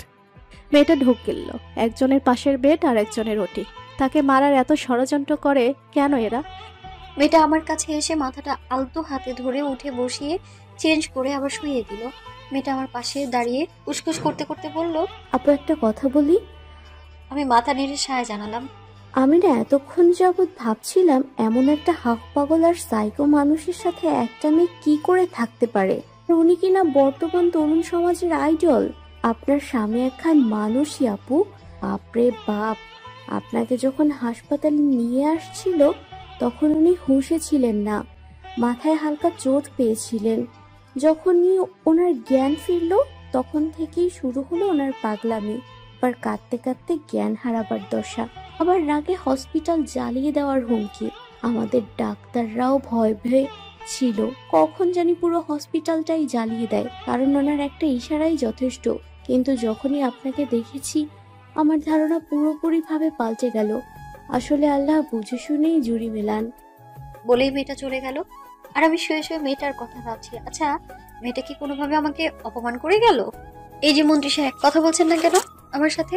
এমন কেন করছেন? হ্যাঁ, এখন মনে হচ্ছে মরে গেলেই ভালো হতো। অ্যাটলিস্ট এভাবে কাউকে কথা বলার জন্য রিকোয়েস্ট তো করা লাগতো না। পরপর দুটো থাপ্পড়ে গালটা জ্বলে উঠলো আমার। হুট করেই আমার চিবুকে চেপে ধরে দাঁতে দাঁত চেপে বলল, মানুষ মনে হয় না আমাকে তোর? মেরে ফেলতে চাস আমাকে? আর কত যন্ত্রণা দিবি বলতো আমাকে? পাগল তো বানিয়েছিস, এখন কি পাগলা কারোতে দিতে চাস? আমি ব্যথা ভুলে অবাক দৃষ্টিতে তাকিয়ে আছি ওনার দিকে। চোখ মুখ দিয়ে যেন আগুনের ফুলকি ঝরছে। কথা বলতে বলতে চোখটা জ্বলছে, ছলছল করে উঠলো। কাঁদছেন উনি, কিন্তু কেন? চোখের পানি আড়াল করে আমায় একটা ধাক্কা দিয়ে চিবুক ছেড়ে কেবিন থেকে বেরিয়ে যেতে নিলেই আমি পেছন থেকে শান্ত কণ্ঠে বললাম, কাঁদছেন মন্ত্রী সাহেব? এত তুখোড় একজন রাজনীতিবিদ আর এত শক্ত মনের মানুষও যদি কাঁদে, তাহলে বাকিরা কি করবে? মরে তো যায়নি, বেঁচে আছি, ইনশাআল্লাহ সুস্থ হয়ে যাব। আপনার এমন মুখ দেখলে কি আমার ভালো লাগবে বলুন? উনি পেছন ফিরে তাকালেন। ততক্ষণে আমি উঠে বসলাম। আমার কাছে এসে হুট করে জড়িয়ে ধরে ফুপিয়ে উঠলো। আমি মুচকি হেসে মাথায় হাত বোলাতে বোলাতে বললাম, ওরে এইসব কি করে? বাচ্চাদের মতো কাঁদছেন আপনি? উনি আমার ঘাড় থেকে মুখ তুলে গালে আলতো হাতে স্পর্শ করে বলল, সরি বউ, বেশি ব্যথা লাগছে। আমি ভ্রু কুঁচকে ওনার হাতটা উপরে তুলে বললাম, না তো, ব্যথা কেন লাগবে? নিজের হাতটা দেখছেন কত শক্ত? আমার গাল মনে হলো ফাটিয়ে দিলেন। দেখেন তো রক্ত বের হয়েছে কিনা। উনি আমার গালটা ভালো করে দেখে করে একটা চুমু খেয়ে বলল, রক্ত তো বেরোয়নি, তবে এবার ঠিক আছে। আমি গাল ফুলিয়ে বললাম, আরেক গালে কে দিবে? আমার কি আরো 10-12টা জামাই আছে নাকি যে ওদের দিয়ে দেওয়াবো? উনি ভ্রু কুঁচকে আমার দিকে তাকিয়ে ফিক করে হেসে উঠলেন। আমার নাকটায় টোকা দিয়ে বলল, বড্ড পেকে গেছো পূর্ণ। এত পাকা পাকা কথা না বলে নিজের যত্ন নেন। আপনি কিন্তু একা নন, বুঝলেন? আমি ভ্রু কুঁচকে অবাক দৃষ্টিতে তাকিয়ে বললাম, একা নই মানে কি? আরো কেউ আছে নাকি আমার সাথে? তারিম ভ্রু কুঁচকালো। তুমি জানো না? কি জানবো মন্ত্রী সাহেব, কিছু জানার কথা ছিল নাকি? তারিম অবাক হয়ে বলল, তুমি সত্যি জানো না? আমি বেশ বিরক্ত হয়ে বললাম, আনবোটা কি না বলে বুঝবো কি করে আমি? তারিম দীর্ঘশ্বাস ফেলল, নিজের কপালে নিজের চাপড় দিয়ে বিড়বিড় করে বলল, আমারই বোঝা উচিত ছিল। এটা আমার বউ, স্বয়ং তাহরিম তালুকদারের বউ। সবার বউয়ের সাথে তো আমার বউয়ের একটু পার্থক্য থাকবেই। আমি বিরক্ত হলাম। কাজের কথা কিচ্ছু বলছে না, হাজারা ফাও পেঁচাল পারছে। আপনি কি বলবেন মন্ত্রী সাহেব? তারিম সোজা হয়ে আমার দিকে ঘুরে বসলো। আচ্ছা পূর্ণ, তোমার কি বেশ কয়েকদিন যাবত নিজেকে লাইক অন্যরকম ফিল হয় না? এ ধরো নাকে উটকো গন্ধ টাইপ। আমি খানিকক্ষণ ব্যাকুলের মতো তারিম তালুকদারের দিকে তাকিয়ে মাথা নেড়ে বললাম, ওই না তো, কোনো গন্ধই লাগে না। তবে বেশ কয়েকদিন যাবত মুডটা ভালো পাচ্ছি না। হুট করে রেগে যাচ্ছি, হুট করে কান্না পাচ্ছে। তো তাতে কি হলো? মন্ত্রী সাহেব এবার নিজেও বিরক্ত হলো। এই তোমার কয় মাস যাবত পিরিয়ড অফ? আরে আর বললেন না তো, এ নিয়ে বেশ টেনশনে আছি। গত 2 মাস যাবত হচ্ছে না। হুট করেই থেমে গেলাম আমি। অবাক চোখে মন্ত্রী সাহেবের দিকে তাকালাম। উনি উৎসুক দৃষ্টিতে আমার দিকে তাকিয়ে আছে। আমার হাত চলে গেল পেটে।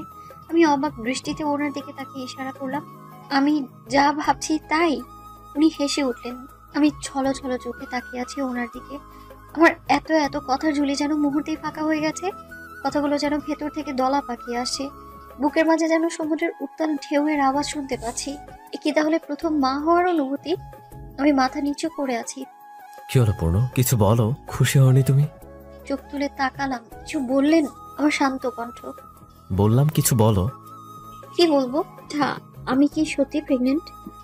আগে শুনতাম কেউ মা হলে নাকি সে নিজেই বুঝতে পারে, অথচ আমার বউ দেখো পুরো দেশ জেনে বসে আছে যে তাহরিম তালুকদারের বাচ্চা হবে, পুরো এলাকায় মিষ্টি বিতরণ শেষ, আর আমার বউ জিজ্ঞেস করে সে প্রেগনেন্ট নাকি। সবই কপাল আমার। এই যে আসবো নাকি গর্ভবতী মহিলা? দরজায় দাঁড়িয়ে কথাটা বললো কেউ। তাকিয়ে দেখি ইলমি দাঁড়িয়ে আছে। আমি তাকাতেই ইলু মুচকি হেসে ভেতরে ঢুকলো। কি রে গর্ভবতী নারী, তুই যে পোয়াতেই আগে বললি না তো? আমি কিছু বলতে নিব, হুটপুরি মন্ত্রী সাহেব বলে উঠলো, সে তো নিজেই জানতো না, মাত্র জানলো, তাও আবার আমাকে প্রশ্ন করছে সে প্রেগনেন্ট কিনা। ইলু হু হু করে হেসে উঠলো। বুঝতে হবে ভাইয়া, এটা আমার বান্ধবী, পৃথিবীতে মাত্র এক পিসি আছে। ওদের কথা বলার মাঝে তানজিম মোবাইল হাতে কেবিনে ঢুকলো।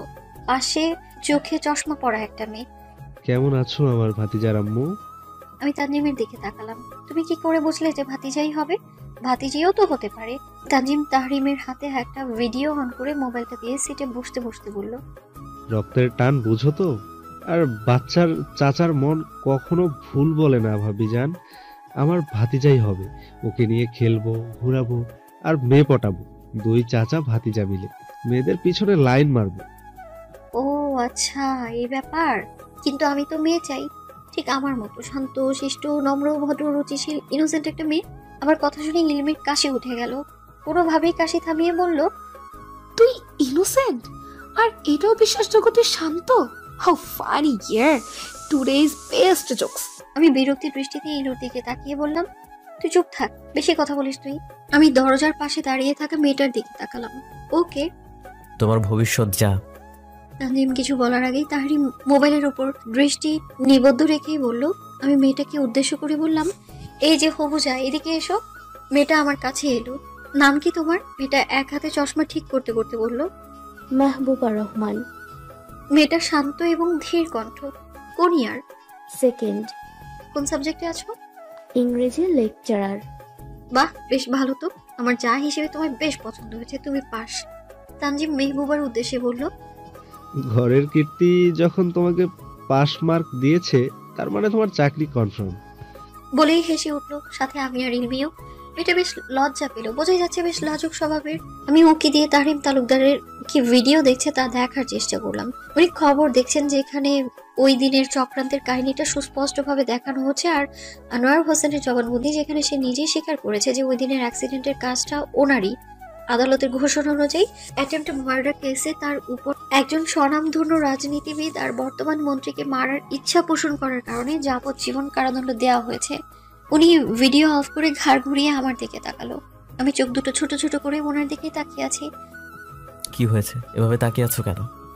আনোয়ার হোসেন এত সহজে নিজের দোষ স্বীকার করলো কি করে? উনি মুচকি হেসে বললেন, ঘাস কেটে তো আর এই পর্যন্ত আসেনি, বুদ্ধি তো ঘটে আছেই। হসপিটালে থাকতে হয়েছে 10 দিন। মন্ত্রী সাহেবের মধ্যে পুরোপুরি সুস্থ না হয়ে বাড়ি যাওয়া যাবে না। ডক্টর শুধু একদিন বলেছিল, ব্যাস হলো আর কি। খাবারের অত্যাচার তো আছেই, একটা খেতে না খেতে আরেকটা নিয়ে হাজির। জামাই খাইয়ে গেলে আছে মা, তারপর উনি খাইয়ে গেলে আসে বাবা। এক গাদা ঠেসে খাইয়ে যায়, তারপর কিছুক্ষণ পর আসে আমার পরাণের বান্ধবী। আর আমার দেবর মহাশয় বসে বসে এদের অত্যাচার দেখে আর মজা নেয়। বুঝলাম না, একটা মেয়ের উপর এত অত্যাচার নারী নির্যাতনের মধ্যে কি পড়ে না? খাবারের অত্যাচার পুলিশ কি দেখে না নাকি?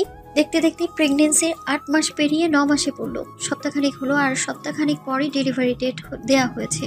শরীরটা আগের তুলনায় অনেক ভারী লাগে, হাঁটতে চলতে বেশ সমস্যা হয়। পানিতে পা দুটো ফুলে বেলুন হয়ে গেছে। আগের থেকে অনেক মোটাও হয়েছে। আয়নার সামনে দাঁড়ালে নিজেকে বেলুন বেলুন ফিল হয়। সাথে তো মুড সুইং আছেই। আমার আর মন্ত্রী সাহেবের রুম দোতলা থেকে নিচ তলায় শিফট হয়েছে। এই কয়েক মাসে আমি মন্ত্রী সাহেবের বেশ কিছু অদ্ভুত প্রশ্নেরও সম্মুখীন হলাম। এই তো কয়েকদিন হলো উনি রাতে ঘুমাবার আগে বিছানা পরিষ্কার করছিলেন, আর আমি সোফায় বসে ওনার কাজ পর্যবেক্ষণ করছিলাম। হঠাৎ উনি আমার কাছে এসে গা ঘেঁষে বসলেন। বৌজান। এমন লম্বা সম্বোধনে আমি ভ্রু কুঁচকে ওনার দিকে তাকালাম। কিছু বলবেন? উনি আর একটু গা ঘেঁষে বসে বললেন, আচ্ছা বৌজান, একটা বাচ্চা হতে 10 মাস টাইম কেন লাগে বলো? তাহলে আমি আমার স্বপ্ন পূরণ কিভাবে করব? মানে এটা কেমন প্রশ্ন? শোনো, একটা বাচ্চা হতে সময় লাগে 10 মাস, তাহলে আরেকটা হতে মিনিমাম 10 মাস। এভাবে যদি 11টা বাচ্চা হয় তাহলে তো 11 বছর লাগবে। মানে একজন বড় হতে হতে আরেকজন বুড়ো হয়ে যাবে। তাহলে আমি আমার ফুটবল টিম কিভাবে বানাবো? আমি বিস্ফোরণ দৃষ্টিতে ওনার দিকে তাকালাম। মানে কি 11টা বাচ্চা? একটা পালে কে 11টা বাচ্চা? আমি দাঁতে দাঁত চেপে বললাম, এক কাজ করেন, 11টা লাগবে তো আপনার, 6টা আমার পেট থেকে বের করবো আর বাকি 5টা আপনার পেট দিয়ে দিব, কেমন? উনি খানিকটা নড়ে চড়ে উঠে কিছুটা ভেবে বললেন, কথাটা মন্দ বলনি। তার চেয়ে ভালো হবে জমজ জমজ হলে। 3 বছরই হয়ে যাবে, 11 বছর লাগলো না, সময় বেঁচে গেল। আমি ঠাস করে নিজের হাতটা কপালে একটা চাপড় দিয়ে বিড়বিড় করে বললাম, আমার কপাল, সব আমার কপাল। এই পাগলের পাল্লায় পড়ে আমি জানি কোন দিন সেন্টিমেন্টাল হয়ে যাই। আমি সোফার কিনারায় ধীরে ধীরে ধরে উঠে দাঁড়ালাম। আমাকে দাঁড়াতে দেখে উনি তৎক্ষণাৎ উঠে আমাকে ধরে বিছানায় বসালেন। আমি ধীরে ধীরে শুয়ে পড়লাম। এই পাগলের সাথে আরেকটু কথা বলে আমি সত্যিই পাগল হয়ে যাব। উনি আমার পাশে শুয়ে আমার দিকে খানিকটা ঝুঁকে এসে বললেন, এই বউ, ঘুমিয়ে গেছো? আমি কোনো উত্তর দিলাম না। এই কথা বলো না। আমি চোখ খুলে বললাম, কি সমস্যা, এমন কেন করছেন? সারাদিন জ্বালিয়ে খায়েশ মেটেনি, আবার রাতে জ্বালাচ্ছেন? এখন তো পার্টি অফিসেও যান না, সারাদিন বাসে বসে টই টই করে ঘুরেন আর আমাকে জ্বালান। একবার খালি আমার বাচ্চাটা বের হোক, তারপর জ্বালানি কাকে বলে কত প্রকার আপনাকে বোঝাবো। আপনার বাচ্চা আপনার কাছে দিয়ে আমি আরাম করব, তখন বুঝবেন কত ধানে কত চাল। উনি আমার হাত ধরে আঙুল নিয়ে নাড়াচাড়া করতে করতে ইনোসেন্ট ফেস করে বলল, তুমি কি রাগ করেছো? আমার প্রচন্ড রাগ হচ্ছে তাহরিম তালুকদার, আপনি সরেন, ঘুমাবো আমি। উনি আমার মাথায় হাত বুলিয়ে দিতে দিতে বলল, আচ্ছা ঠিক আছে, ঘুমাও তুমি, আমি তোমার মাথায় হাত বুলিয়ে দিচ্ছি। উনি হাত বুলিয়ে দিতে দিতে কখন যে ঘুমিয়ে গেলাম বুঝতেই পারিনি। হঠাৎ মাঝরাতে পায়ে কারো স্পর্শ পেয়ে ঘুমটা ছুটে গেল। মাথা উঁচিয়ে দেখলাম আবছা আলোতে উনি আমার পায়ের কাছে বসে কি যেন করছে। একটা সাদা টি শার্ট আর সাদা প্যান্ট পরা, চুলগুলো এলোমেলো হয়ে আছে, দেখতে পুরো বাচ্চাদের মতো লাগছে। ঝুঁকে কিছু একটা করছে উনি। কি করছেন আপনি এত রাতে? উনি খানিকটা মাথা উঁচিয়ে বললেন, পায়ে গরম সরিষার তেল মেজে দিচ্ছি। এ সময় ত্বক অনেক শুষ্ক আর রুক্ষ থাকে, সরিষার তেল দিলে স্কিন আর ড্রাই হয় না, স্কিন ভালো থাকে। আমি কপাল কুঁচকে বললাম, এই মাঝরাতে এই অকাজ করতে হচ্ছে আপনার? আসেন ঘুমান তো, রাখুন এটা। তুমি ঘুমাও, আমার কাজ শেষ হলে আমিই আসবো। আমি দীর্ঘশ্বাস ফেলে চোখ বন্ধ করলাম। ওনার এই ছোট্ট ছোট কাজ, ছোট্ট ছোট্ট কেয়ারগুলো আমার ভীষণ ভালো লাগে। কজনই বা বোঝে এসব? এ পর্যন্ত তো অনেকবার চেক আপ করিয়েছি, ডক্টরের কাছে কিংবা ডক্টর বাড়িতে এসেও চেক আপ করেছে, কিন্তু বারবার উনি আমাকে জিজ্ঞেস করতে দেননি যে বাচ্চা ছেলে নাকি মেয়ে। ওনার মতে আল্লাহ যা খুশি হয়ে দিয়েছেন তাতেই আলহামদুলিল্লাহ। এটা না হয় সারপ্রাইজই থাকুক। উনি সারাক্ষণ বাসায় থাকে, কিছু কাজ থাকলে সেটা বাসায় করে, আর বাইরের গুলো আপাতত কুশরই সামলাচ্ছে। আর কুশরের সাথে তানজিনও মাঝে মাঝে থাকছে। বাবা ব্যবসার কাজে অস্ট্রেলিয়ায় আছেন, আর মায়ের বোন অসুস্থ হওয়ায় কাল বিকেলেই গ্রামে গেছে, আজ বা কাল চলে আসবে। আমাকে এই অবস্থায় রেখে মায়েরও যেতে ছিল না, তবে বাড়িতে মন্ত্রী সাহেব আর কাজে কিছু মানুষ থাকায় উনি গেলেন। আমি তখন নিজের ঘরে বসে বাদাম খাচ্ছিলাম, আর মন্ত্রী সাহেব ড্রয়িং রুমে সোফায় বসে ল্যাপটপে কাজ করছিল। তানজিম হয়তো মাত্রই এসেছে বাইরে থেকে, ড্রয়িং রুম থেকে ওর গলার আওয়াজ শোনা যাচ্ছে। হঠাৎ পেটে চিনচিন ব্যথার উপস্থিতি টের পেলাম। প্রথমে গুরুত্ব না দিলেও ধীরে ধীরে যেন ব্যথাটা বেড়েই চললো। সহ্য করতে পারছি না আর, পেটে হাত দিয়ে নিচে বসে পড়লাম। গলা দিয়েও স্বর বের হচ্ছে না। হাতের কাছে গ্লাস ছিল, যা ধাক্কা দিয়ে নিচে ফেলে দিতে গ্লাস পড়ার আওয়াজে মন্ত্রী সাহেব আর তানজিম দৌড়ে আসলো। উনি দরজাতেই থমকে গেল, ঠিক কি করবে বুঝে উঠতে পারছে না, অনুভূতি শূন্য হয়ে দাঁড়িয়ে আছে। এদিকে আমি ব্যথা ঝটপট করছি। তানজিম দৌড়ে মন্ত্রী সাহেবের কাছে গিয়ে বলল, ভাইয়া তাড়াতাড়ি ভাবিকে নিয়ে গাড়িতে নিয়ে আসো, হসপিটালে নিয়ে যেতে হবে। এতক্ষণে যেন ওনার হুঁশ ফিরল। দৌড়ে এসে আমায় কোলে তুলে নিয়ে গাড়িতে বসালেন। আমার মাথা ওনার কোলের উপর, ব্যথায় আমার জান যায় যায় অবস্থা। উনি আমার হাতে হাত ঘষে গরম রাখার চেষ্টা করছে, কাতর কণ্ঠে বারবার বলছে, একটু কষ্ট করো, আর একটু ধৈর্য ধরো, এক্ষুনি পৌঁছে যাবো, একটু। আমি আর পারছি না মন্ত্রী সাহেব, আমি হয়তো আর বাঁচবো না। আজ এরা কথা বলবা না, তোমাকে ছাড়া আমি অসহায়, এমন কথা মুখেও আনবে না। আমি কাঁদতে কাঁদতে বললাম, আমার কিছু হয়ে গেলে আপনি আমার বাচ্চাকে আগলে রাখবেন মন্ত্রী সাহেব। আমার বাচ্চাকে মায়ের কাছে দিয়ে আপনি একটা সুন্দর মেয়েকে দেখে বিয়ে করবেন, কেমন? কিন্তু আমার একটা অনুরোধ রাখবেন। তাহরিমে শুধু রাগে উঠছে, কিন্তু কি করবে বেচারা, বউকে এই মুহূর্তে কিছু বলতেও পারছে না। দাঁতে দাঁত চেপে বলল, হেই, কি বল অনুরোধ? আমার কাঁদতে কাঁদতে হিচকি উঠে গেল। ফুপাতে ফুপাতে বললাম, আপনি যাকে ইচ্ছে বিয়ে করেন, আমার কোনো আপত্তি নেই, কিন্তু এই জায়গাটা শুধু আমার, এখানে মাথা রাখার অধিকার আমার, এটা কাউকে দিন না প্লিজ। সামনে থেকে তানজিম বেশ শব্দ করেই হেসে উঠলো। লুকিং গ্লাসে তাকিয়ে বলল, ভাই ভাবি জানতো সেই হিংসুক রে, তোর বউ তো এমনই হওয়া উচিত। তাহরিম দাঁতে দাঁত চেপে তানজিমকে উদ্দেশ্য করে বলল, খুব হাসি পাচ্ছে না? বের করছি তোর হাসি।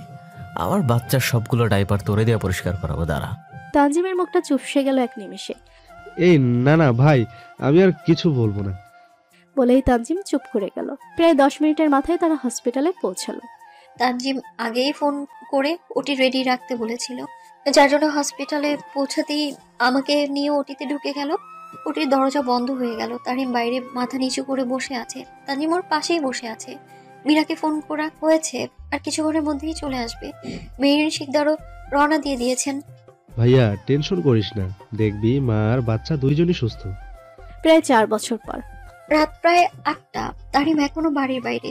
তালুকদার বাড়ির সবাই সোফার রুমে বসে খবর দেখছিলাম আমরা। আমার যেমন টেনশন হচ্ছে তার চেয়েও বেশি আনন্দ হচ্ছে। বাহ! হঠাৎ ছোট্ট প্রাজ্ঞার ডাক শুনে দরজা দিকে তাকালো সবাই। ক্লান্ত শরীর নিয়ে তারিম দরজায় দাঁড়িয়েছে। পূর্ণা তারিমের ছোট্ট ছেলে তাহমিদ তালুকদার প্রাজ্ঞ। আমি কোল থেকে ছেলেকে নামাতেই ছেলেটা গুটি গুটি পায়ে দরজার দিকে এগিয়ে গেল। তারিম হাঁটু গেড়ে বসে ছেলেকে কোলে তুলে গালে চুমু খেতে খেতে সোজা ভেতরে প্রবেশ করলো। বাপ যে হারে ছেলেকে চুমু দিচ্ছে, ছেলেও একই হারে বাপকেই চুমু দিচ্ছে। আমি ভ্রুকুচকে বাপ বেটার পরিস্থিতি আর পিড়িতে দেখছিলাম। ঘামে ভিজে জবুথুবু অবস্থা হয়ে আছে তারিমের। এতক্ষণ হয়তো কেন্দ্রেই ছিল। আজ নতুন করে সংসদ নির্বাচন হয়েছে, আর উনি এবারেও মন্ত্রী নির্বাচিত হয়েছেন। আমি উঠে রান্নাঘরে চলে গেলাম। তানজিম দৌড়ে গিয়ে তারিমকে জড়িয়ে ধরে বলল, কংগ্রাচুলেশন নিউ মন্ত্রী সাহেব। আমি জানতাম আমার ভাইকে কেউ টপকাতে পারবেই না। তারিম প্রাজ্ঞের দিক থেকে দৃষ্টি সরিয়ে তানজিমের দিকে তাকালো। এভাবে লাফাচ্ছিস কেন?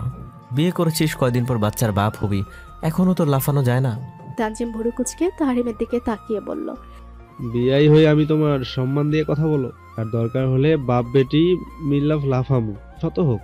আমার মেয়ে নাম করা তালুকদার বাড়ির বড় বউ হবে, এক্সট্রা ট্যালেন্ট তো থাকবেই, তাই না বউ? বলেই মেহবুবার দিকে তাকিয়ে চোখ মারল। বেচারি মেহবুবা পারে না তো মাটি খুঁড়ে ভেতরে ভেতরে ঢুকে যায়। বেচারির এমনিতেই লজ্জা বেশি, অল্পতেই গাল দুটো লাল হয়ে যায়। তার উপর তানজিমের এমন বিহেভ। আমি ট্রেতে শরবত নিয়ে ড্রয়িং রুমে প্রবেশ করতে করতে বললাম, হয়েছে হয়েছে, এত নাটক করতে হবে না, আগে আমার ছেলেটাকে বড় হতে দাও। আর তানজিম, আমার বোনটাকে যেখানে সেখানে লজ্জায় ফেলবে না। তানজিম মাথা দুলিয়ে বলে উঠল, জো হুকুম ভাবিজান। এই যে আমার বিয়ে মশাই কোথায়? মিষ্টি তো আমরাও পাও না, শত হোক ছেলের শ্বশুর বাড়ি বলে কথা। দরজা থেকে চেনা কণ্ঠ শুনতে পেয়ে সবাই দরজার দিকে তাকালো। রুদ্র ভাই আর ইলমি দাঁড়িয়ে আছে। রুদ্র ভাইয়ের কোলে রুদ্র ভাই আর ইলমির একমাত্র ছেলে রওশন তালুকদার। বয়স তার সবে 3 হলো। আর ইলমির কোলে মিনি, মানে আমার ছোট্ট বিল্লিটা। আমার কাছ থেকে মিনিকে নিয়ে ওই এতদিন দেখাশোনা করতো। আমি তো তারিম ভাইয়ের ছেলের সাথে মেয়ের বিয়ে দিব, তুমি বরং অন্য কোনো মেয়ে দেখো রুদ্র ভাই। রুদ্র খানিকটা এগিয়ে এসে তানজিমের মাথায় টোকা দিয়ে বলল, তোর মেয়েকে আমার বাড়ির বউ করব না, যা। আমি তো তাহরিমের মেয়েকে ছেলের বউ করব। তারিম ভুরু কুচকে রুদ্রের দিকে তাকালো। আমার মেয়ে আসলো কোত্থেকে? রুদ্র সোফায় বসতে বসতে বলল, ওমা, নেই তো কি হয়েছে, হবে তো, তখন বিয়ে করাবো। তারিম বিড়বিড় করে বলল, সে ঘুরে বালি। আমাদের কথার মাঝে মা আর বাবা হলেন নীরব দর্শক।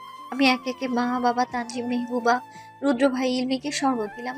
হাতে একটা গ্লাস নিয়ে এগিয়ে গেলাম তারিম তালুকদারের দিকে। হাতে গ্লাসটা দিয়ে প্রাজ্ঞকে কোলে নিতে গেলে তারিম আমাকে পাশ কাটিয়ে গিয়ে বাবার পাশে সোফায় বসলেন। বেশ অনেকক্ষণ আড্ডার পর বেশ রাত হয়েছে বলে তানজিম আর মেহবুবা নিজেদের ঘরে চলে গেল। মেহবুবা এখন 6 মাসে প্রেগনেন্ট। ডক্টর বলেছে মেয়ে বাবু হবে, তাই তার এত লাফানো। রুদ্র আর ইলমিও দোতলায় রুমে গেল। মাও উঠে নিজের রুমে চলে গেল। আমি ওরা দুজনের দিকে তাকিয়ে দীর্ঘশ্বাস ফেলে নিজের রুমে গেলাম। এখানে এখন থাকা মানে নিজের ইজ্জত নিজে খোয়ানো। বাবা শরবত খাওয়া অফ করে আর চোখে তারিমের দিকে তাকালো। ছেলে তার পাশে বসা মানে বেফাস কথা বলা। এক বিন্দু বাপ বলে তো দামই দেয় না, উল্টো এমন এমন কথা বলবে যে বাপ নিজেই লজ্জায় পড়ে যায়। অথচ এই বেহায়া ছেলের কিচ্ছু হয় না। তাহারি প্রাগের দিকে তাকিয়ে বাবার উদ্দেশ্যে বলল, শরবতটা শেষ করো, এমনিতেই তো শরীরে শক্তি নাই, তার উপর বাঁধিয়েছ ডায়াবেটিস, আবার চিনি দেয়া শরবতও খাচ্ছ। এমন বুড়ো বেটাকে আমার মা পছন্দ করবে? লুক, আমার মা কত অ্যাট্রাকটিভ, বিউটিফুল অ্যান্ড গর্জিয়াস, আর তুমি ভুড়িওয়ালা কাকু, মানায় বলো? প্রথম কথাগুলো জোরে বললেও পরের কথাগুলো বেশ আস্তেই বলল তাহরিম, যা শুধুমাত্র বাবার কান পর্যন্তই পৌঁছালো। বাবা শরবত খাওয়া থামিয়ে চোখ বড় বড় করে তাকিয়ে তাতে দাঁত চেপে ধরে বলল, এই বিয়াতক ছেলে, আমি তোর বাপ হই, বন্ধু না। আমার তো মাঝে মাঝে সন্দেহ হয় তাহরিম, তুই কি আসলেই আমার ছেলে? তো আমি তো এত বেহায়া ছিলাম না। তুই কই থেকে এমন লাগাম ছাড়া হলি?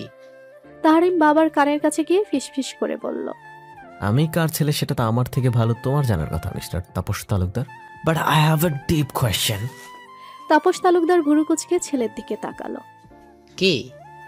আমার তো এখন সন্দেহ হচ্ছে আসলে আমি তোমার ছেলে তো। তাপস তালুকদার রাগে দৃষ্টি তাহরিমের দিকে তাকিয়ে বলল, কি বলতে চাস তুই বেয়াদব ছেলে? আমার কি দোষ? প্রশ্নটা তুমি আগে করেছো। আমি তো কথার কথা বলেছি। আমি অত সিরিয়াসলি বলছি। তাপস তালুকদার বসা থেকে উঠতে উঠতে ছেলের দিকে রাগি রাগি চোখ করে বলল, তুই থাক, আমি গেলাম। ইজ্জত বাঁচানো ফরজ, আর তোর সাথে থাকলে অকালেই আমার সেটা হারাতে হবে।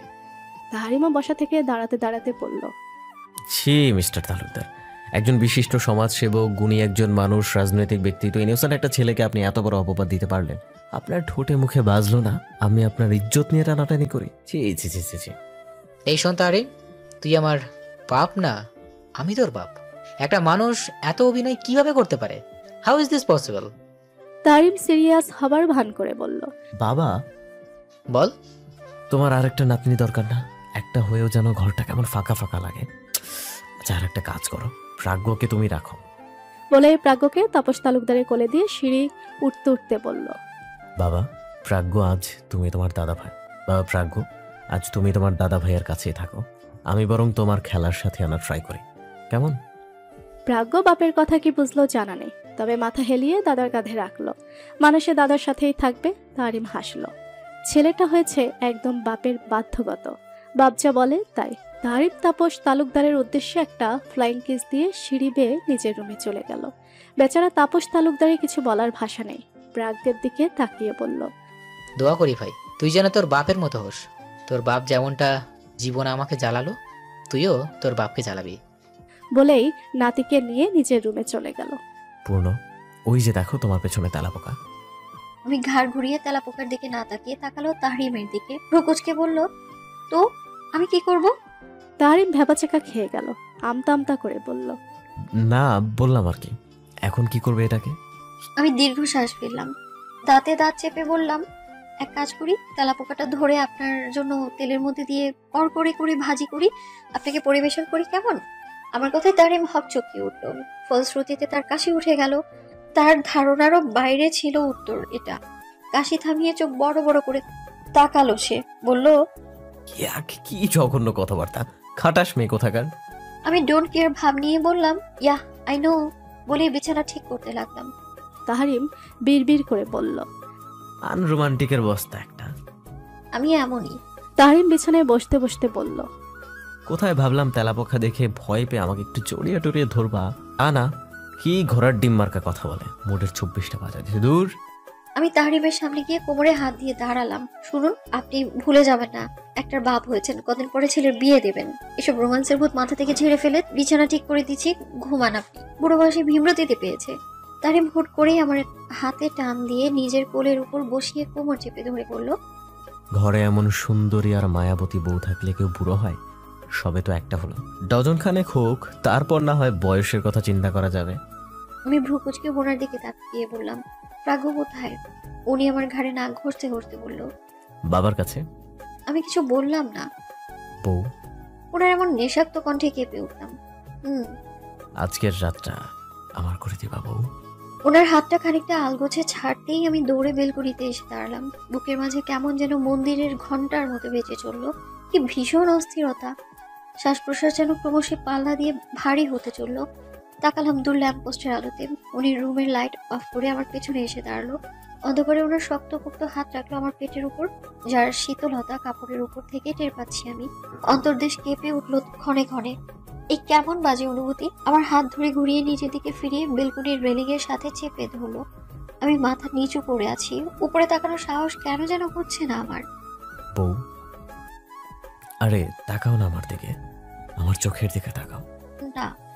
এমন তো নয় যে আজ আমাদের প্রথম রাত, এত লজ্জা পাচ্ছ কেন? আমি তাকালাম ওনার চোখের দিকে।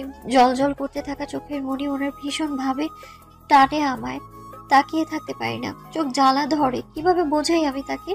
1000 বছর পার হলেও আপনার প্রতি আমার অনুভূতিগুলো সেই প্রথম দিনের মধ্যে হবে মন্ত্রী সাহেব। সদ্য জন্ম নেওয়া অনুভূতিটা যেমন ছন্ন ছাড়া, বাধাহীন, আপনার প্রতি আমার অনুভূতিগুলো ঠিক এমনই বাধাহীন। আপনার ওই চোখে আমি বেশিক্ষণ তাকিয়ে থাকতে পারি না মন্ত্রী সাহেব। এর জন্য কি আমার শাস্তি হওয়া উচিত? আমার চোখগুলো কেমন বন্ধ হয়ে আসে। আপনার গায়ের গন্ধ কেমন যেন মাতাল মাতাল লাগে, নেশা ধরে যায়। এই অপরাধে কি আমার শাস্তি হওয়া উচিত? বলুন না মন্ত্রী সাহেব। আমার আকুতি ভরা কণ্ঠ শুনে উনি হাসলেন। উনি মুচকি হেসে আমার আরো কাছে আসলেন। মাঝে এক ইঞ্চি দূরত্ব অবশিষ্ট নেই। আমার কানের কাছে মুখ নিয়ে নিঃশব্দ কণ্ঠে বলে উঠল, তোমার শাস্তি প্রাপ্য। আমাকে এত বেশি ভালোবাসার শাস্তি, আমাকে আগলে রাখার শাস্তি, আমার চোখের মায়ায় পড়ার শাস্তি, আমার গন্ধে মাতাল হবার শাস্তি, আমার জীবনটা এত সুন্দর করে সাজিয়ে রাখার শাস্তি, আমার বাচ্চার মা হবার শাস্তি, আমাকে নিজের ভালোবাসায় বেঁধে ফেলার শাস্তি। তোমার জন্য আমার খেতে শান্তি নাই, বসে শান্তি নাই, ঘুমিয়েও শান্তি নাই। সবকিছু তোমার দখলে নেওয়ার শাস্তি তো তোমাকে পেতেই হবে।